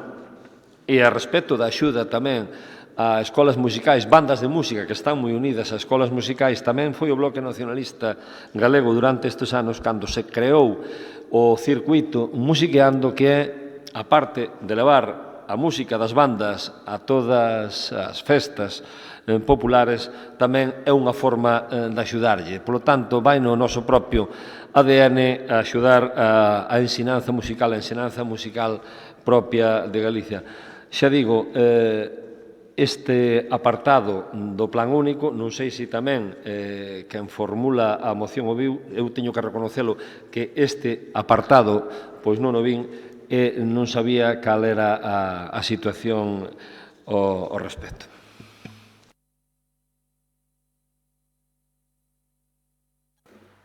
Tres minutos o voceiro do Partido Popular. Sí, ben, aínda que exista ese apartado, nós entendemos que efectivamente é perfectamente... Porque así funciona. Entendemos que é perfectamente lexítimo o que estamos pedindo con independencia da existencia dese apartado. É lexítimo que non se confunda a cultura cos fondos do Plan Único, que se artelle a través dunha liña de concurrencia, non de concurrencia competitiva, senón a través de subvencións nominativas. Sería discriminatorio que a liña de axudas dirixidas a escolas de música consumira fondos do Plan Único naqueles concellos onde, por exemplo, a escola de música depende do propio concello, fronte a aqueles concellos nos que a escola de música non depende do propio concello, que tamén os hai, ou fronte a aqueles concellos que non teñen escola de música.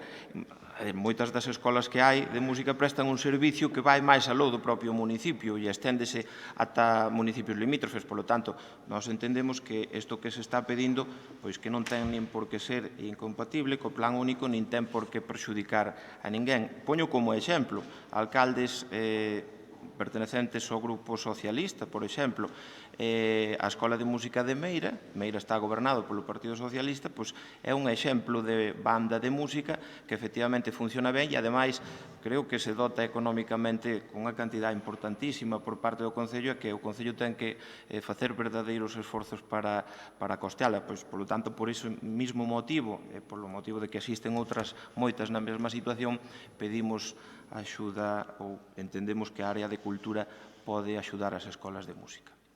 Nada máis. 3 minutos o voceiro do PSOE.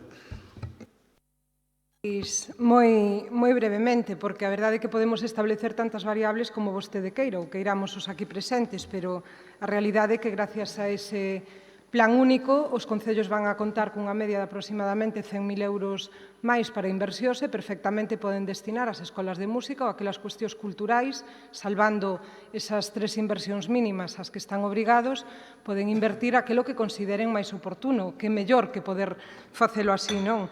E, por outro lado, ninguén confunde a cultura co Plan Único, que hai unha parte da cultura, da inversión cultural que está integrada no Plan Único, non é que ninguén o confunda, é que está aí. Non é unha confusión, é unha realidade, non? E, aparte deso, tamén me gustaría dicirlle que as escolas de música que non dependen dos concellos ou que son supramunicipais non están impedidas de recibir achegas dos concellos, precisamente a través das aportacións que les queiran destinar dese Plan Único.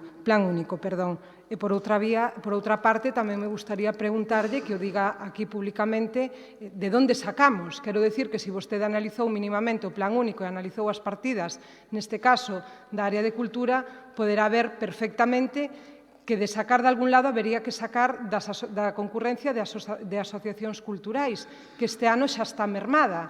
Polo tanto, se vostede quere facelo así, dígallo públicamente ás asociacións culturais de toda a provincia, porque eu creo que tampouco é o camiño axeitado. Dende logo, pola nosa parte, esa non é a postura que nos gustaría adoptar e, polo tanto, xa lle anuncio o voto negativo a esta proposta que hoxe traen a pleno no tocante a que, primeiro, falamos de duplicidade de funcións, segundo, falamos de que isto que plantexan está perfectamente cuberto polo plan único, coa liberdade de que cada concello e en función da necesidade que teña poida destinar maior ou menor cantidade e, polo tanto, nese sentido, imos a votar en contra, sin esquecer que a Xunta de Galicia tamén ten comprometida a sacar esa liña de axudas exactamente para a mesma finalidade que aquí se propoñía e que todos estábamos compartindo. Moitas grazas.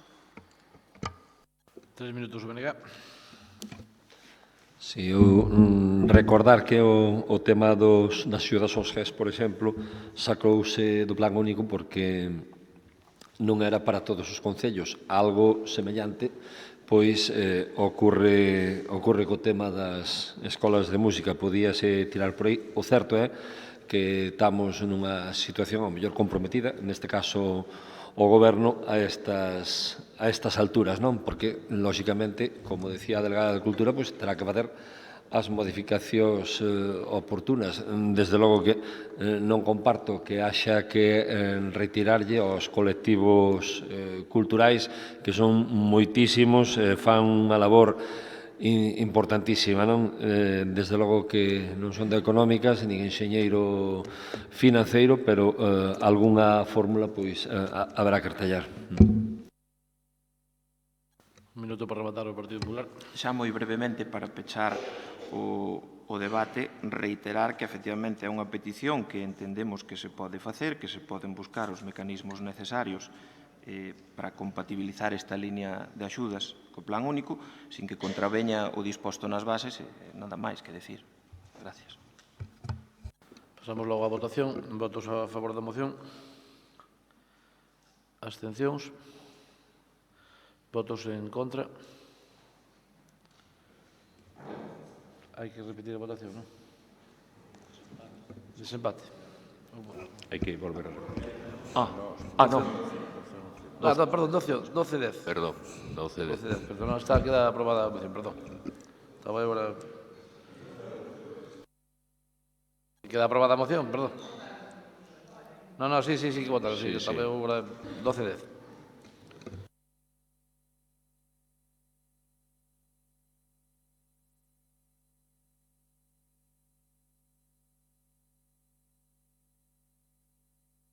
Hai unha moción de urgencia que presenta o BNG, si eso debatimos ahora.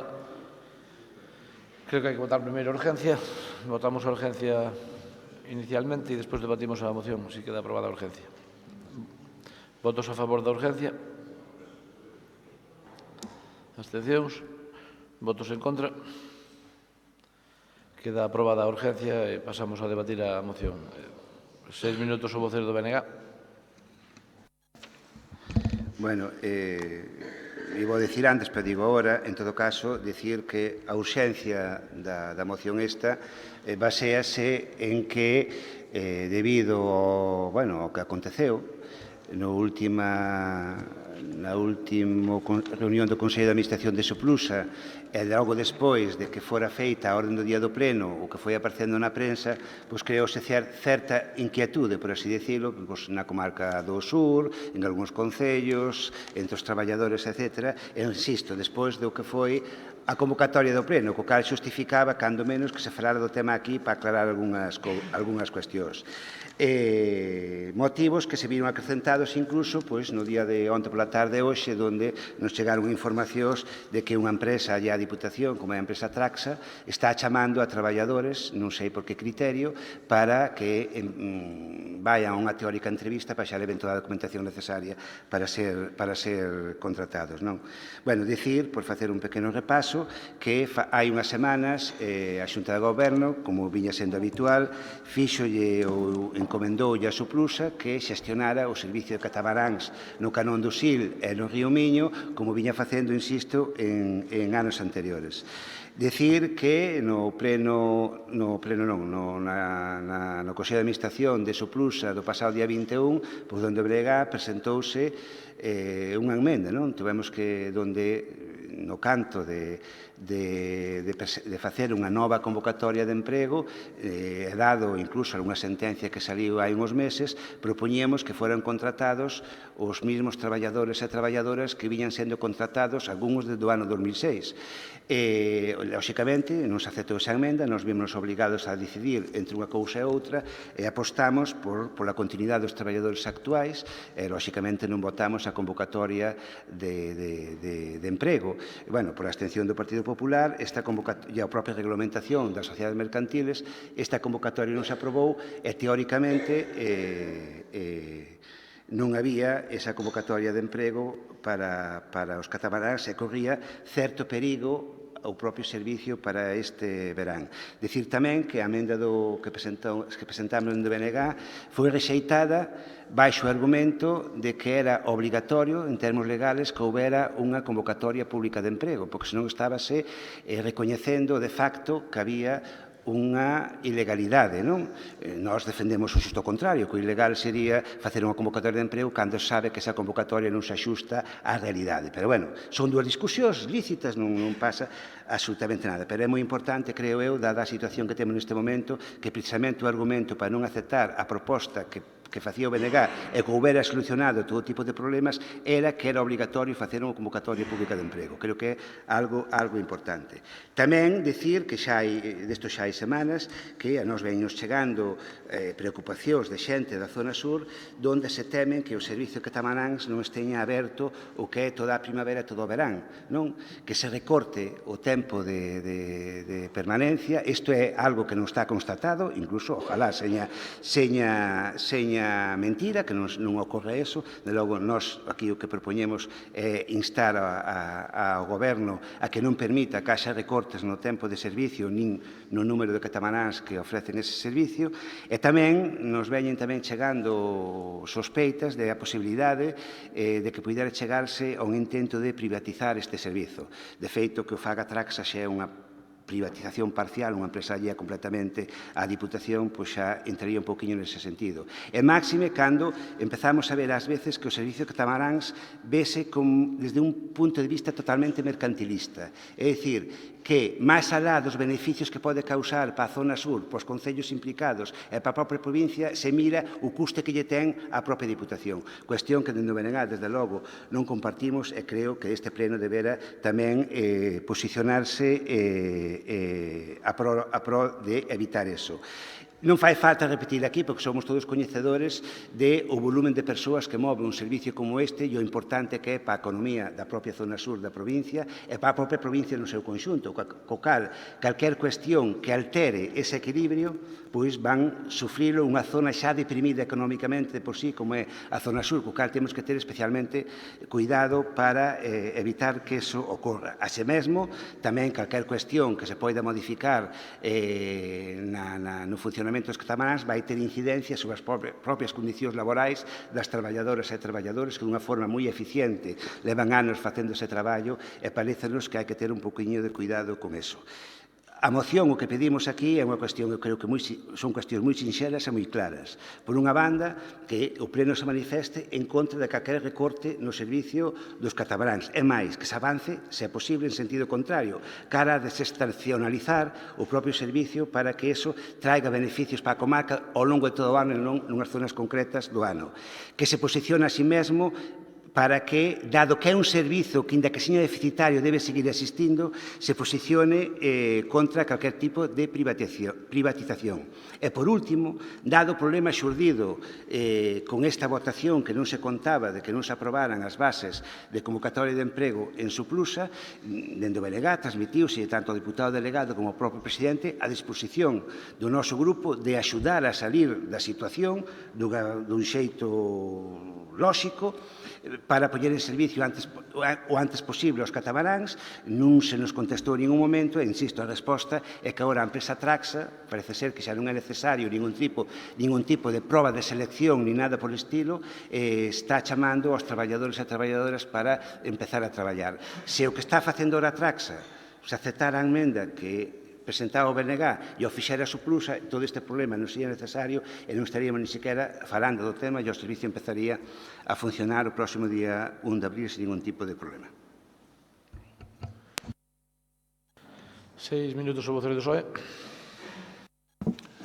Bos días a todas e a todas. Gracias, presidente. Se cadra todas as cousas que se foron esmigallando polo voceiro do BNG, en primeiro lugar, falar empezar casi polo final. Falaba do BNG dun problema xurdido, claro, un problema xurdido que crea o BNG ca súa enmenda o pasado martes, vai hoxe 8 días, e que, de alguma maneira, foi cómplice o Partido Popular de que se creara ese problema non admitindo as bases do proceso de selección, como se viña facendo a Cotío, como se viña facendo cando incluso o BNG era o grupo político encargado de xestionar o apartado das actividades das rutas fluviais. O sea, primeiro creamos un problema e despois apuntámonos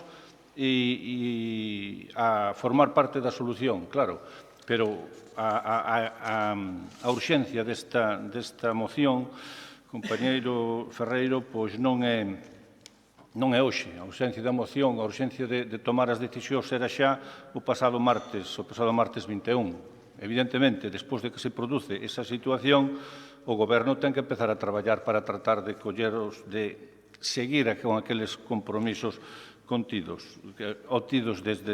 acadados desde o principio. Primeira medida, claro, se nosotros temos unha encomenda de xestión a unha empresa, a unha entidade pública como é Suplusa, que actúa en calidade de servicios que nos vai a prestar e non nos pode prestar por un problema no seu Consello de Administración derivado da actuación, pois neste caso do Bloque e do Partido Popular, o Goberno ten que tratar de dar solución a esa situación. Que temos que hacer primeiro? Pois, evidentemente, tratar de revertir esa encomenda que foi feita no seu día. E esa encomenda foi revertida na Xunta de Goberno pasada do venres pasado. Polo tanto, desde o principio empezamos a buscar solucións. Conscientes de que o volumen, e o explica no contido da moción, no seu corpo, da importancia que ten as rutas fluviais, non só no desenvolvemento das sociedades socioeconómica da Ribeira Sacra, senón da provincia, mesmo na provincia de Ourense, incluso tamén, etc., pois é fundamental para o desenvolvemento do sector terciario e do sector servicios. Pero, claro, as solucións témolas que tomar xa. E dice varias cousas en relación tamén ao seu corpo de moción. Fala dunha sentenza que lle recoñece uns dereitos aos traballadores. Bueno, non dice toda a verdad, porque esa sentencia, como sabe, está a expensas de que seña por ratificada ou non polo Tribunal Superior de Xustiza de Galicia. Polo tanto, vamos agardar a que eso pase. Non. Fala que lle dicen que pode ser que se interrumpa o servicio despois de Semana Santa. En ningún momento foi plantexamento, nin existe, nin pasou pola idea do Goberno, unha vez que empezan o servicio de rutas fluviais, interrumpilo e máis. Desde o momento en que empeza e pretendemos que non seña só o día 9, que tiñamos pensado, o día 8 ou 9, que tiñamos pensado a súa apertura en un principio na Semana Santa debido ao que estaba xurdindo, senón que seña xa dende o primeiro día do mes de abril. Polo tanto, estamos traballando nesa dirección. Primeiro, non privatizar, non vamos a vender barcos, non vamos a facer ningunha situación rara de externalizar, precisamente porque a Lei de Bases de Réxime Local o dice moi claramente. A Lei de Bases de Réxime Local dice que para este tipo de actividades financeiras, de actividades económicas que presta unha administración local, debe de haber primeiro un expediente acreditativo da súa sostenibilidade financiera. E unha vez que ese expediente, que eu non sei, pero creo que baixo os gobernos do Partido do Bloque Nacionalista Galego, cando tiña esta actividade nas súas competencias, pois creo que non está feita. É aínda unha eiva que necesita facer e evidentemente aquí xa me comprometo a facela en diante de facer ese expediente de sostenibilidade financiera. E unha vez que ese expediente de sostenibilidade financiera esteña debidamente constituído, é o Pleno da Diputación o que deberá decidir en vista a ese informe o que destino toma a xestión das rutas fluviais. Polo tanto, adiantarnos a ese momento me parece pretencioso e, en segundo lugar, pois, falando un pouquiño dos acordos aos que solicita, pois, da mesma maneira que vostede os decía, Ferreiro, pois, a emenda contraria, o sea, o Pleno de Diputación manifesta totalmente en contra de calquer tipo de reducción do servicio actual de catamaráns do Canón do Sil Río Miño. Claro, evidentemente, pero por eso estamos xa traballando e iso non vai a pasar, non? Estando a traballar do Goberno en sentido contrario, desestacionalización, non vamos a desestacionalizar o servicio dos catamaráns. Se se refire a iso, a non abrir os primeiros meses de ano, evidentemente, as cifras de ocupación, etc., están á súa disposición para contrastalas no momento que vexa e verá que abrir para a Semana Santa é o máis lóxico neste caso, en todos os casos, non?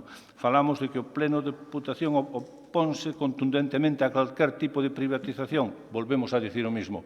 Primeiro, memoria de sostibilidade financiera, aprobar e vela por todos os grupos políticos e despois falaremos de se é conveniente ou non tomar que tipo de xestión se debe de tomar. E terceiro, unha liña de diálogo, claro, primeiro crea un problema, despois unhas rutas fluviais que estaban funcionando razonablemente ben, eu creo que así era, que non houve problemas salientados ao longo da tempada pasada, e agora unha liña de diálogo para arranxalo. Como digo, urxente era xa o martes pasado, o mércores pasado. Hoxe urxente é que dunha maneira ou outra maneira, e estamos traballando en eso para que o vindeiro día 1 esteñan abertas as rutas. Hoxe non o vamos a poder anunciar definitivamente, pero eu creo que mañá, e se non pasado, podemos dicir xa que as rutas poden abrir de maneira continuada hasta o mes de decembro. Polo tanto, a moción non ten nin urxencia, nin o seu contido é salientable a hora de darlle a súa aprobación dende o Grupo Socialista, dende logo.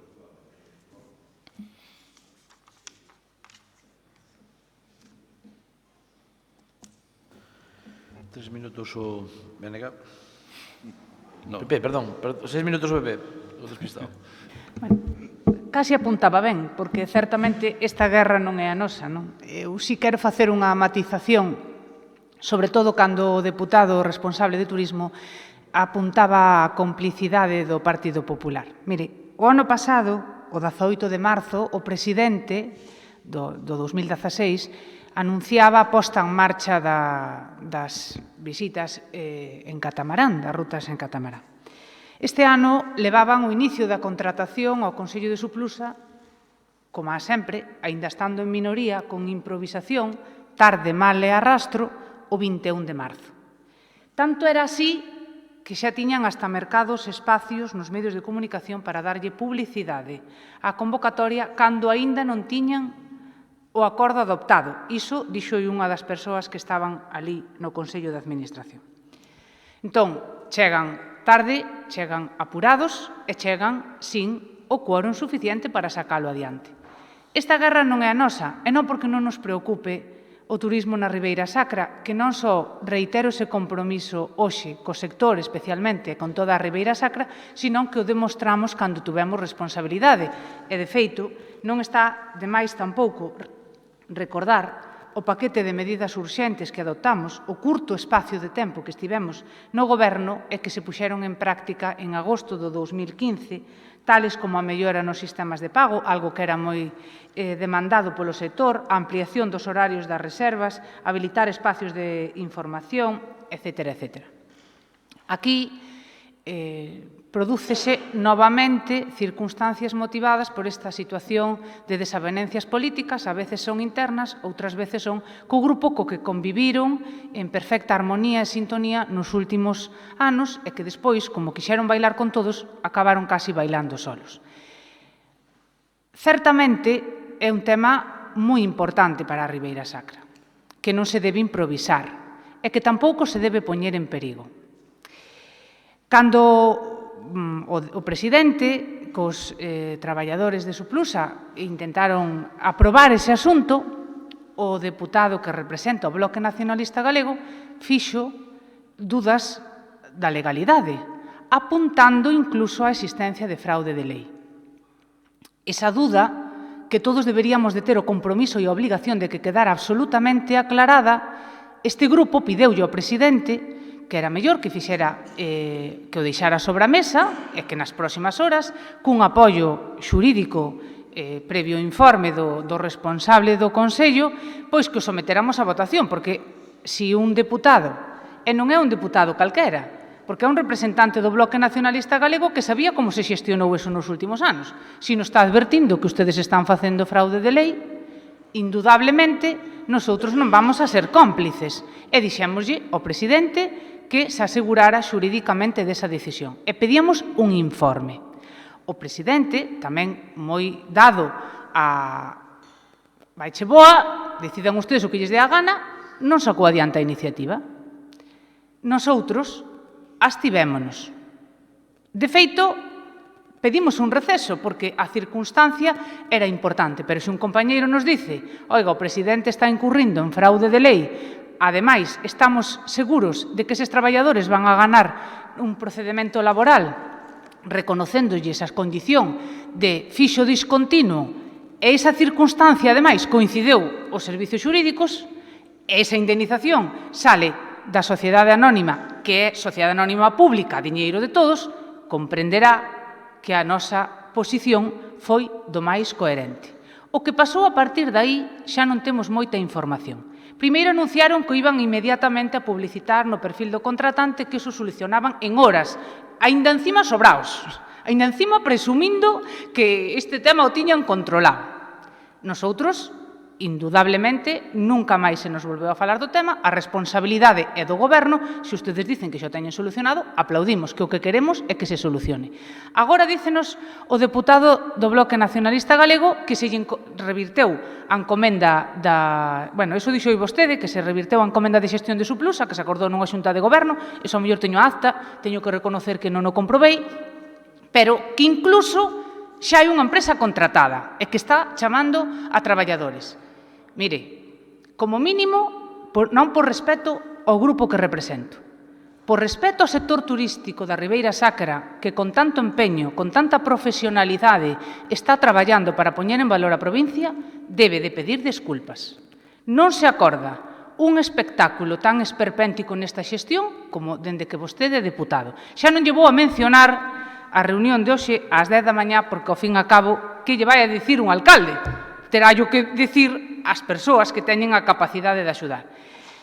Pero sí que é verdad, e aí teño que coincidir co Bloque Nacionalista Galego, que o problema non o generaron os grupos da oposición. E eu tamén lle invito que en todas aquelas áreas que o Bloque Nacionalista Galego tuvo experiencia e responsabilidade de goberno e como se dice vulgarmente, pois sabe como se cocen as cousas, que nos advirta, porque algunhas, dado que fixemos unha fiscalización o máis rigurosa posible, algunhas cousas se nos puideron escapar. Pero se algo non lle sale ben, a responsabilidade é súa. Pero se ainda encima, por un lado, está presumindo de que non necesita a ninguén para resolvelo, bueno, discurso que é bastante incoherente co que dice noutros foros. Pero, bueno, seguramente se vostede dice que o pode resolver, seguramente o pode resolver. Pero, se é así, non lle responsabiliza a naide de bloquear nada. Se vostede ao día seguinte documentan cun informe xurídico que o que dicía o Bloque Nacionalista Galego non é certo e defende a legalidade dese proceso de contratación, xa o tuvera aprobado. E eu pregúntolle, por que non defende a legalidade dese proceso e vai pola porta de atrás e contrata unha empresa? Non nos deixa nada tranquilos, certamente. En todo caso, nós non podemos dar moita explicación. Nós, desde ese Consello, o presidente non volveu a contactar con nós. Vostede tampouco. Se foi algún compañeiro a algunha reunión, foi porque vostede estaba convocando alcaldes. Con este grupo, que indudablemente representamos a moitos alcaldes, pero os que temos voz e voto, somos os que estamos aquí, porque non vai vir un compañeiro noso, alcalde de Monforte ou de Pantón, votar ao Consello de Administración. A negociación ten que levar cos interlocutores que poden levantar a mão e axudarlle. Insisto, se vostede defende a legalidade do que pretendía levar ao Consello de Administración do día 21. Se o día 21 vostede non sacou adiante o que pretendía aprobar e non o volve a levar, só caben dúas opcións. Non nos necesita nin o Bloque Nacionalista Galego nin o Partido Popular, o claro lle aplaudo e lle pido a maior dilixencia para que en Semana Santa non se poñan en perigo, ou vostede non ten argumentos para defender aquelo e vai por outra vía, que seguramente se axustará a dereito, porque aquí hai vos profesionales e se non fora así, yo advertira. Pero, en todo caso, señor responsable de turismo, vostede o guisou e vostede o comeu, pero a responsabilidade é súa e, por suposto, do seu presidente, que foi quen o nomeou.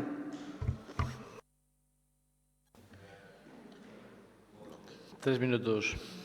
O BNG. Bueno.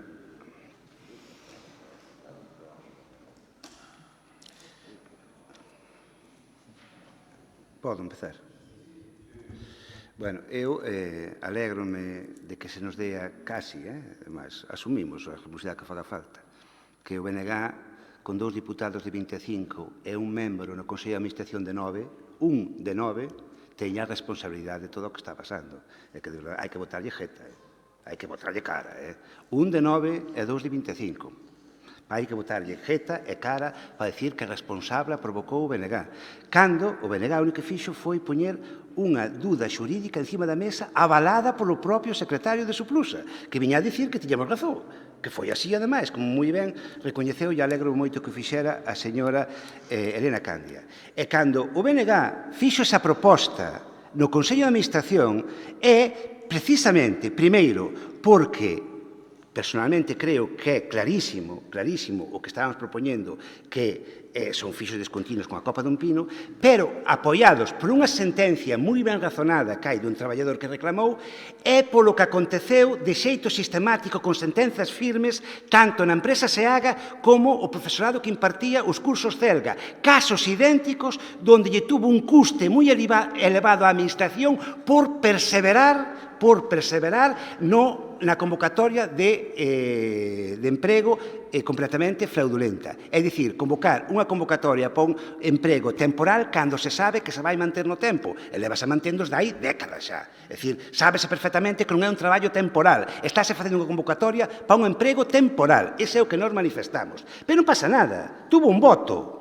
Rexeitouse, non pasa nada, un de 9, que agora, a partir de aí, se diga que non hai oferta de emprego público para os catabaráns por culpa do BNG e que o BNG provocou pois casi o fin do mundo no sur da provincia, e que vamos, é botarlle cara.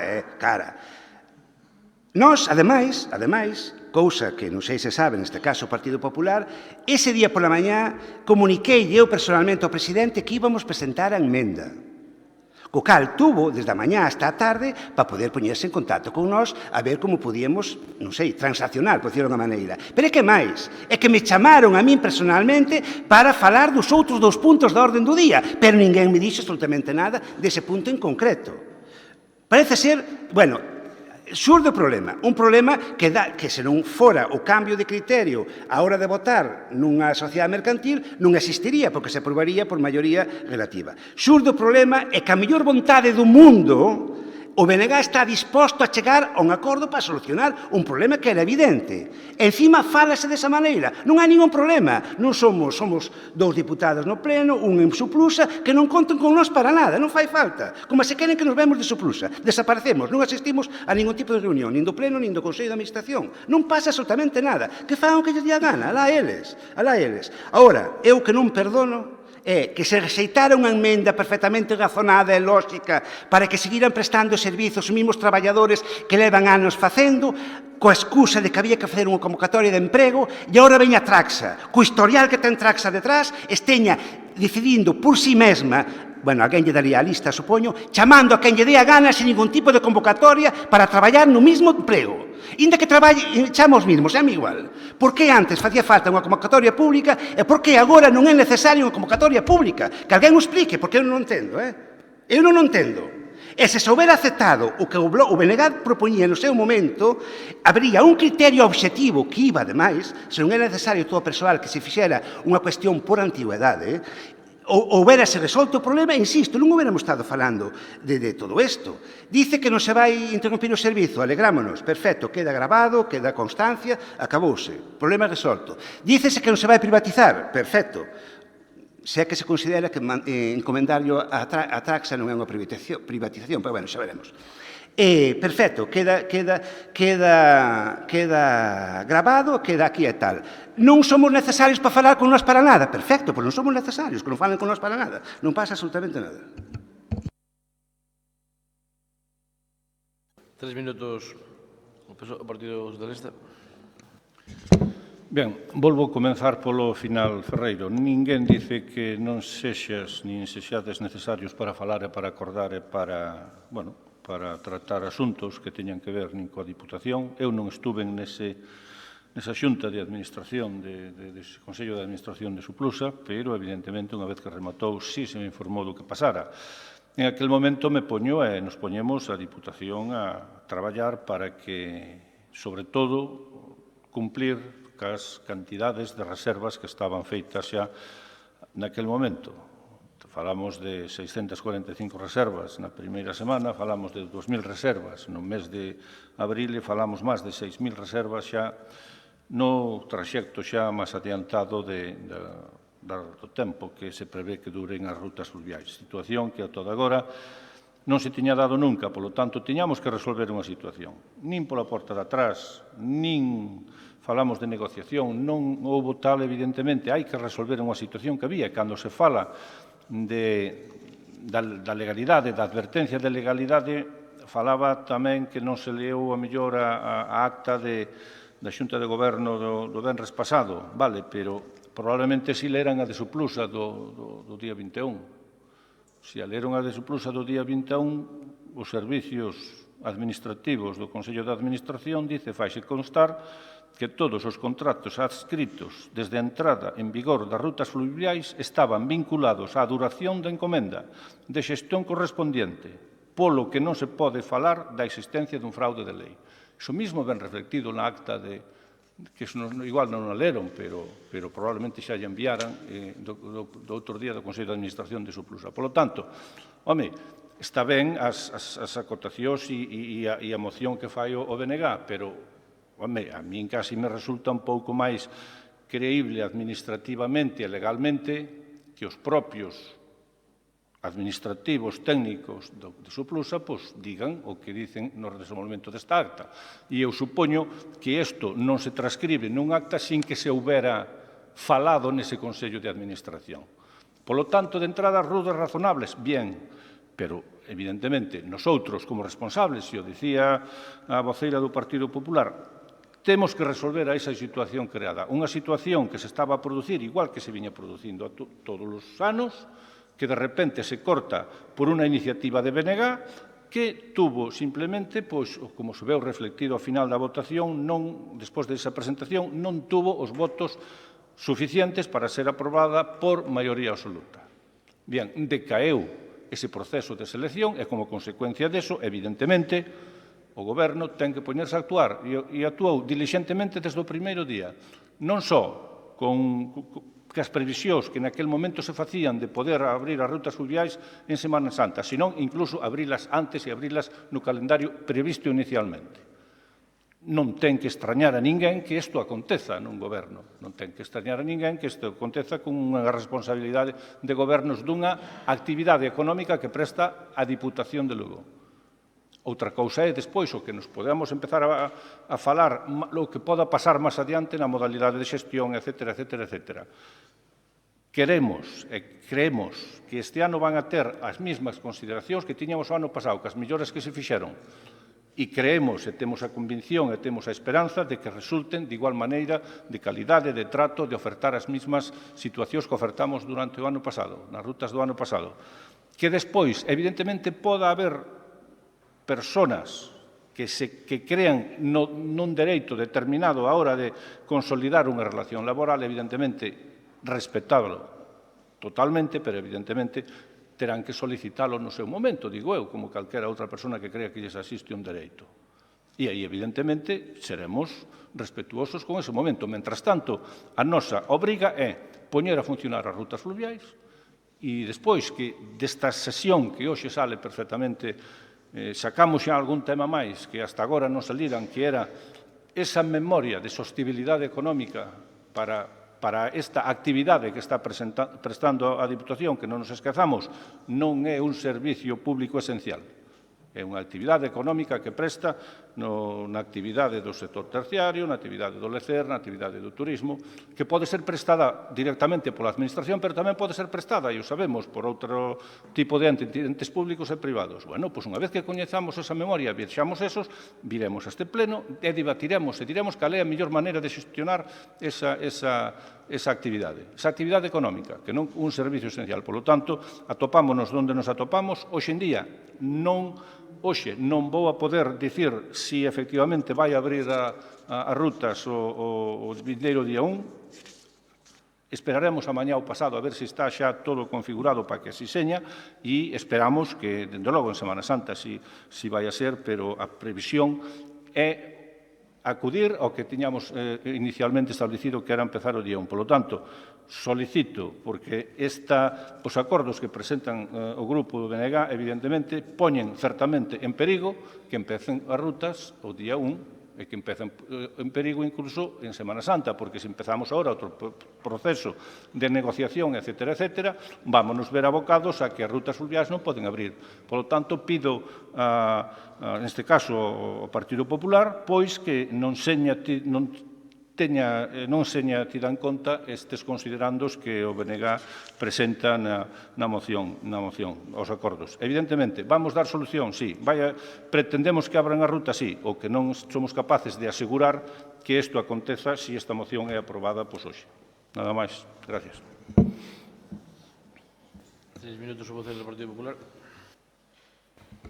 Mire, eu creo que con ningún servicio debemos xogar, non? E os que teñen a responsabilidade do goberno teñen, sin duda, a imperiosa obligación de levar os asuntos co compromiso, ca dilixencia, que conleva un erro poder traer consecuencias negativas a un territorio, como foi o caso. É indudable que esta situación que se xenerou nos últimos días generou trastornos económicos. Eu non sei se vostedes suspenderon as reservas, pero estou seguro que, como mínimo, generou a dúbida de se iba a haber servicio ou non. Do turismo, na Ribeira Sacra, vive moita xente, viven moitas familias. É un tema especialmente serio e sensible. Levar ao Consello de Administración o 21 de marzo, a menos de 15 días, 20 da Semana Santa, xa era unha irresponsabilidade, porque xa se iba moi tarde. Eu non leera a acta do 21, estaba no correo, cambiaron onte ás 12 da mañá, pero non me facía falta ler a acta porque eu estiven ali. Eu escoitei o que se falou e puxenlle o interés que debe de poñerse en todos os asuntos, pero especialmente na que algún compañeiro advirte dunha presunta irregularidade e que, ademais, esa irregularidade pode levar implícito indemnizacións económicas que se teñen que sufragar con diñeiro público. Pero eses errores, tendo en conta as circunstancias políticas que vive esta institución, hasta os poido entender. Este grupo hasta os pode perdonar, porque é indudable o ensañamiento e os ataques brutales ao Partido Popular, seña a nivel nacional, autonómico, local, calquera cousa lles vale, pero aínda así, cando se nos chama para decidir un asunto que afecta á provincia, nos vamos ca mellor actitude, sin ningunha ansia de revanchismo, ni dicir, mira, ahora que están necesitados, vamos a apretar un pouco máis. Non, vamos ca mellor actitude colaboradora. E eu hasta non lle critico tanto que fora tan tarde o 21, non lle critico tanto que non lo levara negociado que pasara o que pasou, criticolle máis o de despois. Porque eso sí que na situación na que estamos, e sabendo que estaba poñendo en perigo, pois indudablemente é irresponsable. Porque vostede sabe que cando hai un acordo, nós, se algo nos caracteriza, é que ata a fecha fomos un grupo de palabra. Cando nosotros dixemos que apoiábamos un asunto, apoiábamolo. Cando nosotros dixemos que non apoiábamos, non apoiábamos. En algúns momentos que houve que recurrir a unha asignatura, pola nosa parte non era necesaria. Porque hasta agora, o que dicimos que vamos a facer, facémolo. Esa lealdade é a que lle ofrecimos sempre ao presidente e a que lle ofrecemos a vostede. Agora, o que non pode facer é, despois de ter a situación como a ten, dende o departamento ou dende a presidencia, incluso a súa compañeira tamén, non sei en calidade que, supoño que de conselleira de Suplusa, empezar a botarlle a culpa a un e a outro cando non tiña nin a situación controlada, dicindo que iban facer A e facían B, e hoxe ás 10 da mañá poñer a situación que poñía na convocatoria cos nosos alcaldes. Iso é o que lle reprocho, porque iso, ademais de facer as cousas francamente mal, é, aínda encima, non ter a capacidade de rectificar e non ter a responsabilidade de corrixir os errores para non poñer en perigo o servicio. Iso non o debe facer, porque non lle está facendo un daño ao Partido Popular, que iso, indudablemente, a vostede seguro que os motivaría, fora o que fora polo medio. Pero é que lle está facendo un daño ás casas de turismo rural, aos hoteles, ás empresas de tempo libre, a toda a Ribeira Sacra en xeral.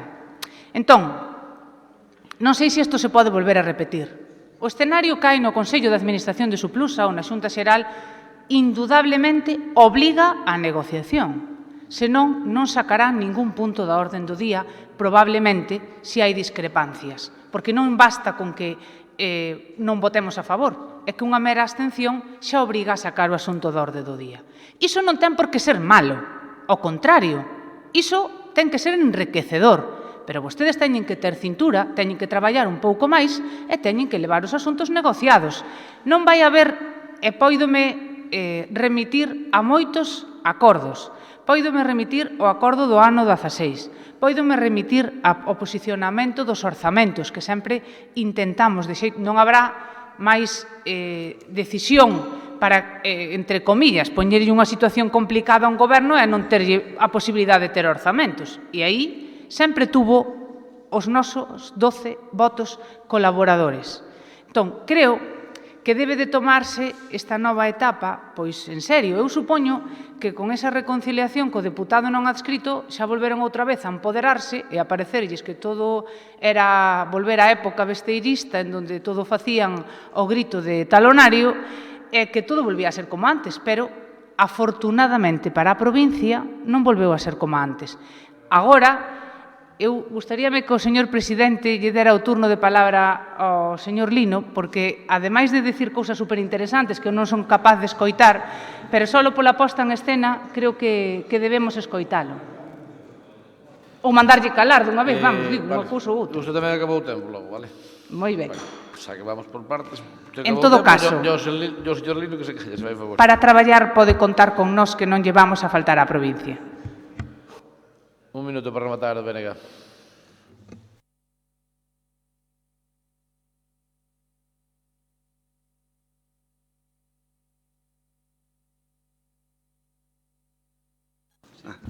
Ben, creo que é a primeira vez na historia, por lo menos que no último ano e medio que levo aquí, que unha moción de urxencia se presenta, porque xurdiu o problema depois de convocarse o pleno, e cando se debate xa casi está desactualizada. Xa casi está, porque agora, realmente, para min, o fundamental que hai aquí é o do cambio de criterio se hai que facer unha convocatoria pública ou non para contratar xente. Porque, insisto, e non se me ainda se me contestou por que se cambiara de criterio. Aduciuse aos técnicos, os mesmos técnicos que dicían que o que dicía o BNG que era un contrato fraudulento, tamén dixeron que era necesario facer unha convocatoria pública de emprego. E resulta que iso non se fai. Non se fai, e insisto, estáse contratando sin convocatoria pública. Eu, personalmente, se tuvera esa responsabilidade, non estaría demasiado tranquilo polo que pudera pasar no futuro. Pero, bueno, alá cada un que ca súa forma de actuar cando ten unha responsabilidade de goberno. E aquí, a outra cuestión, iso é o fundamental do debate de hoxe, o da votación incluso é o de menos, e o fundamental é iso, porque se contrata a dedo agora cando antes había que facer esa convocatoria e o BNG puña encima da mesa un criterio obxectivo. Pero logo outro tema que quero que quede encima da mesa é, eu creo que o desprezo, e sinceramente, temos que dicirlo así, que sentimos cando, visto o problema, da forma máis, eu creo que inxenua neste caso, posible, nos puxemos case a disposición, incluso públicamente, e así apareceu na prensa, para intentar buscar unha salida, con toda a chulería do mundo, se tira polo camiño do medio, se pon a contratar a saco, como se aquí non houbera ningún límite, cada un fixera o que lle pete. Eu insisto, non sei se pensaban que o BNG, non estando no goberno, non habendo un acordo de goberno, non sei, cando nos silbaran íbamos vir aí a saltar, como se tuvermos algún tipo de necesidade, non? De entrar nese tipo de historia. Non sei se pensaban eso. Pois non é así. Non é así. Creo que nunca propuxemos, ni no goberno, ni na oposición, nada que non fora de sentido común. Creo que nunca propuxemos nada que non fora construtivo. Creo que sempre foi así. Eu creo que non merecíamos, cando menos, ese desprezo, insisto, transmitido públicamente, transmitido ao presidente, transmitido ao diputado delegado. Nada, veña, ao monte, pa diante, que aquí non pasa nada, que estamos sobrados, como dixo o cualificativo a señora Candia, e non temos que contar con vos para nada. Non sei se intentan castigarnos por algo, lévano claro. O sea, como intenten castigarnos desa maneira, lévano claro. Eu, en todo caso, recomendolles que reflexionen un pouquiño a actitude, ese tipo de cuestións, porque, desde logo, actuando desa maneira, non o vai levar a ningún lado, e que lle poñan un pouco de sentido común, porque estamos falando de cousas moi serias que poden ter consecuencias moi graves para a institución, pero incluso para as persoas. Ben, rematada estas intervencións, pasamos á votación. Votos a favor da moción? Abstencións? Votos en contra? Queda rechazada a moción. Bueno, en rematada a parte resolutiva, pasamos á parte de control e fiscalización. Se os grupos así o consideran, pois poderíamos ler sin solución de continuidade os puntos ata o de rogos e preguntas, porque hai unha pregunta formulada por escrito, non sei se hai algunhas orales. Entón, o asunto 12 sería contra a resolución da Presidencia relativa á composición das comisións informativas. No 13 sería conta do informe de avaliación do cumprimento dos obxectivos que contempla a Lei 2/2012 de Estabilidade Orzamentaria e Sostenibilidade Financiera a 31 de decembro de 2016 aos efectos de suministración de información ao Ministerio de Facenda e Administracións Públicas. Asunto 14 sería conta do informe de avaliación do cumprimento do obxectivo de estabilidade orzamentaria da regra de gasto, débeda pública e seguimento do Plan Económico Financiero 2016-2017, con motivo da liquidación do orzamento da Deputación no exercicio 2016. 15. Conta de información económica da Deputación de Lugo a 31 de decembro de 2016. 16.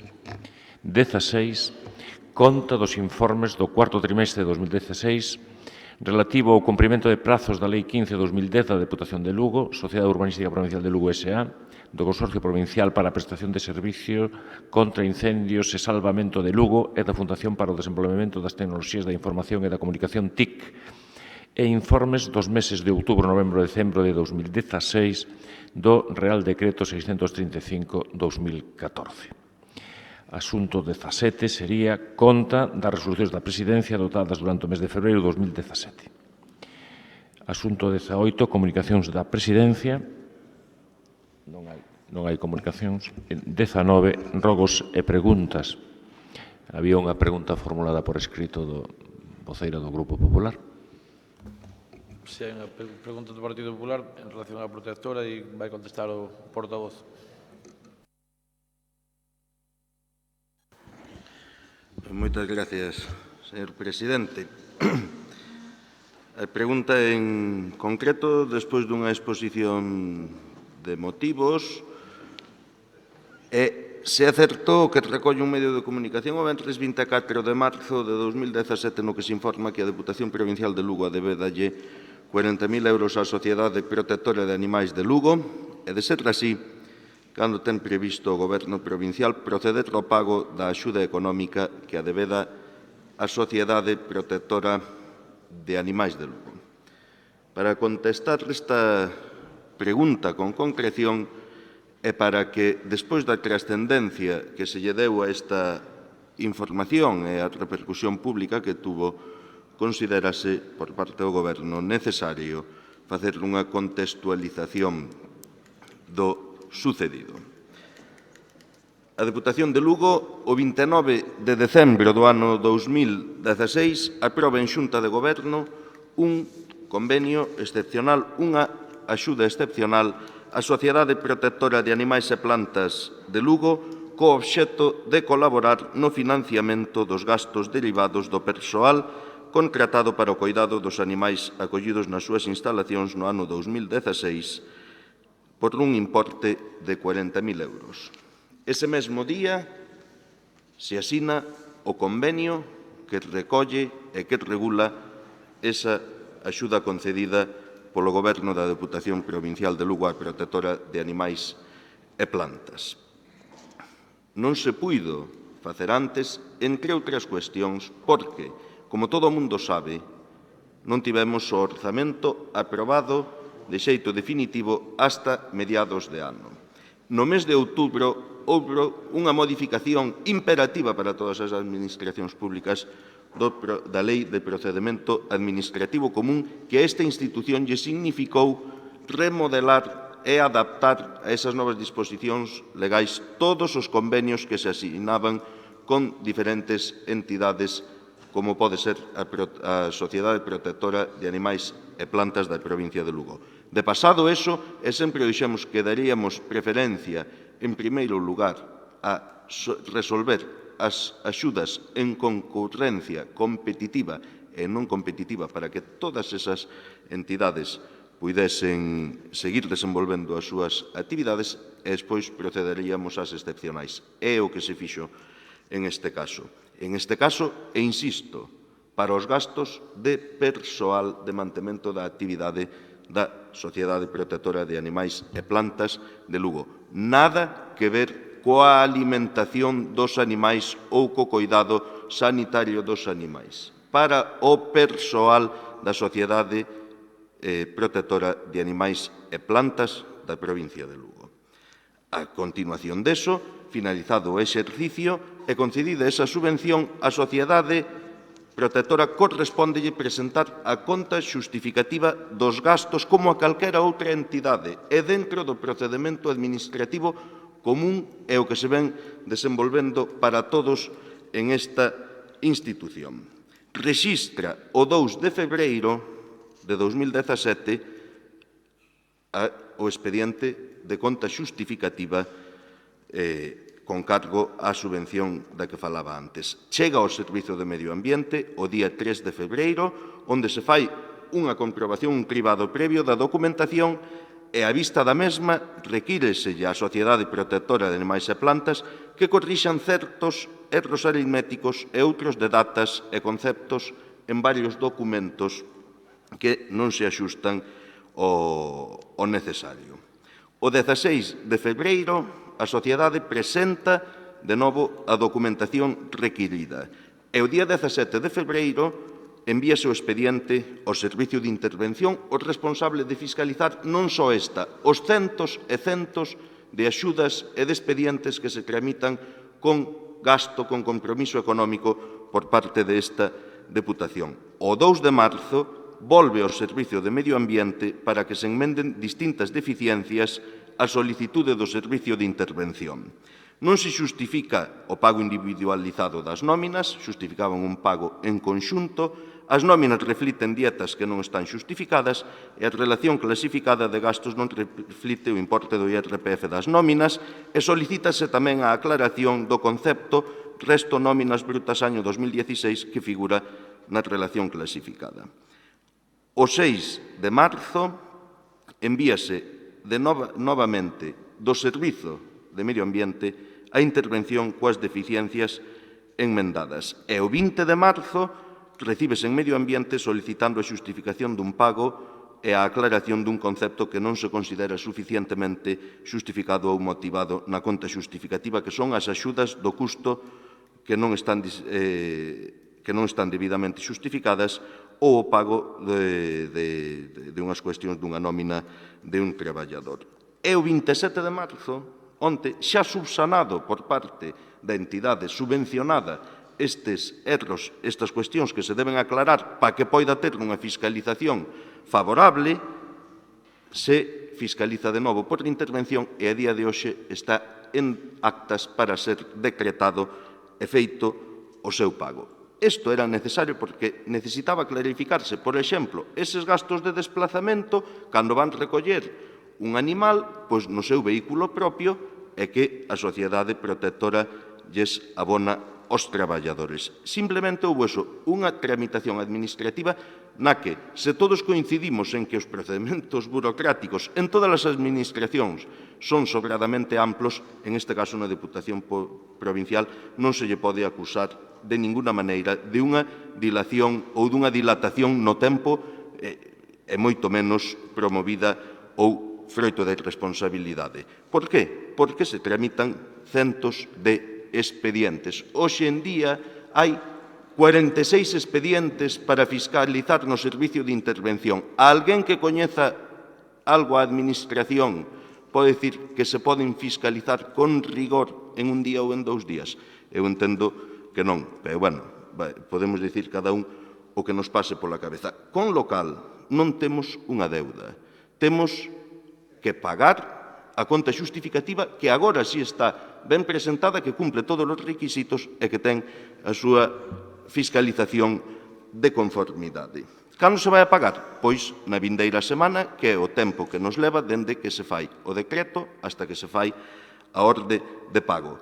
Que hai detrás desto? Que hai detrás desto? Unha utilización política do Partido Popular, da Sociedade Protectora de Animais, para criticar a administración que máis implica precisamente coa protectora de animais de Lugo, para eso, para criticar a administración que máis se implica e se preocupa coa Sociedade Protectora de Animais e Plantas de Lugo, mentras agocha que onde gobernan non fan absolutamente nada por ela. Porque isto, e debe sabelo, porque se non o sabe, como presidente do Partido Popular tamén debería tomar cartas no asunto, isto sale de que unha responsable da Sociedade Protectora ven pola Diputación para facer esas achegas a documentación, a conta xustificativa, é a verdade que a protectora está nunha situación en que sempre necesita recursos e achégase a Xunta de Galicia nada máis e nada menos que a falar con unha responsable do Partido Popular que ostenta unha importante responsabilidade política e da administración tamén na provincia de Lugo, a xefa territorial de Medio Ambiente, para pedirlle colaboración.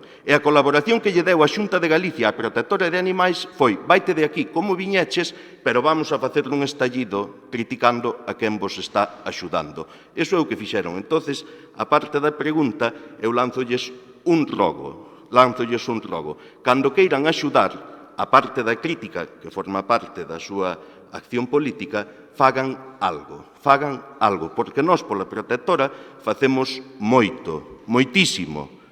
Desde logo, tantos euros máis como poñemos, máis que a Xunta de Galicia, que non pon absolutamente nada. E deixen de utilizar estas cuestións para tratar de dañar a imaxe dun goberno que se preocupa pola Sociedade Protectora de Animais, que se preocupa por moitísimas entidades polas que vostedes non se preocupan, onde gobernan tendo moitísimas competencias e tendo moitísimo diñeiro.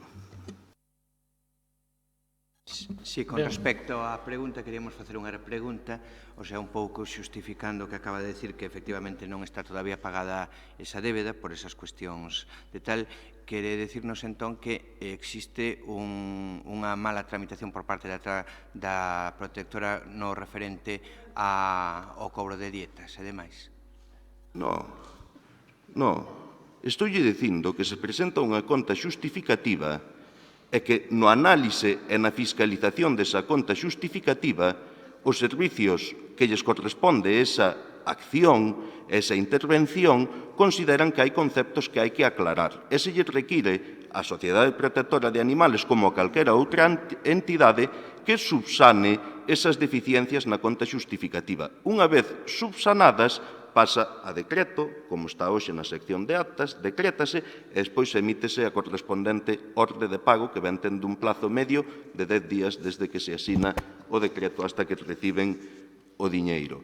Iso é o que hai. Non hai dilación, non hai débeda, non hai que non se queira pagar. Hai simplemente que alguén que non lle quere axudar pretende poñer o problema encima de outra administración, non da que non lle dá nada. Iso é o que hai.